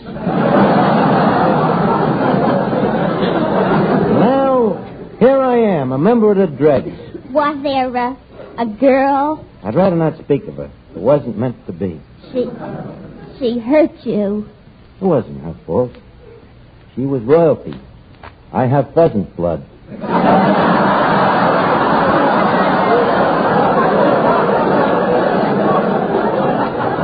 Yes, her old man made her marry a Maharaja. Well, that's life, but you got to be a philosopher. Well, we're amigos. Hasta Malanda. She is Pierre. Oh, hello, Pierre. Ah, Fandango, she's you. Huh? Come kiss me. No. Montevideo, what's the matter, huh? Here I am, a great fisherman, and this bag on my shoulders. I have a 200-pounder mackerel, a 50-pounder tuna, 60 flounders. Why you don't want to kiss me? I don't know. There's something about you. Sacramento, you turning me down, a man who catch you 400 pounds of fish? That's a whole of a catch. Fandango, why don't you marry Pierre here? I hate him. Azusa, you love Fingers, huh? I kill him. Look out, Fingers. He's got a gun. Semper Fidelis. Hi, guy. If she can't have she, nobody else she have him. Stand back. Missed me. But I don't mind. That's philosophy. But this time I get you. Ouch! He got me. Well, Fandango, I guess this is curtains for Fingers. What goes on here? So I am the prefect of police. I heard a shot here. Fingers, who shot you? I ain't talking. Well, I'll find out who shot you. Let me think. Hey, you with that smoking gun in your hand. Yeah? What are you trying to do, start a fire? Oh, I'm going out to check up. I'll be back. Say, Fingers. What? Sorry I have to kill you, kiddo. No hard feelings, Pierre. It's just the breaks. You got to be a philosopher. Wait. Fingers.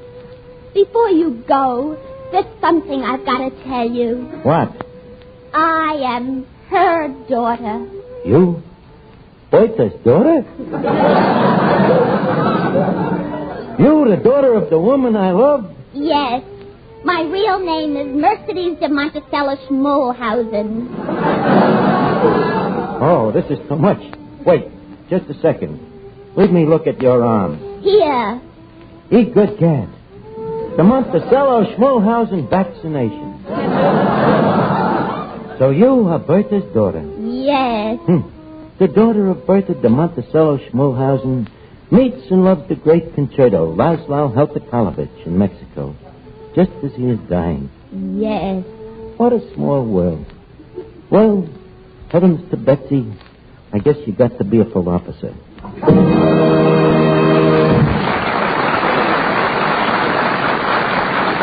Well, Eddie, how'd the crowd like it? I don't know. They all went over to Grogan's. Grogan's, huh? Well, what's doing over at Grogan's? Oh, they got a crummy burlesque show there, John, with a lot of naked dames. Oh, I'll see you later. Now, wait a minute. A guy like John Garfield can't be seen in a place like that. I guess you're right. Eddie, run over to Grogan's and reserve a table for Pierre the fisherman. It's time to leave Duffy's Tavern for this evening, but let's meet here again at the same time next week. And if you have a half hour next Friday evening... Just a second, Mr. Roy. I think I'd better call Duffy and confess to him that this repertory company of mine was a flop. Hello? Hello, Mrs. Duffy. Put Duffy on the phone. You what? You went over to Grogan's. Oh, that Duffy.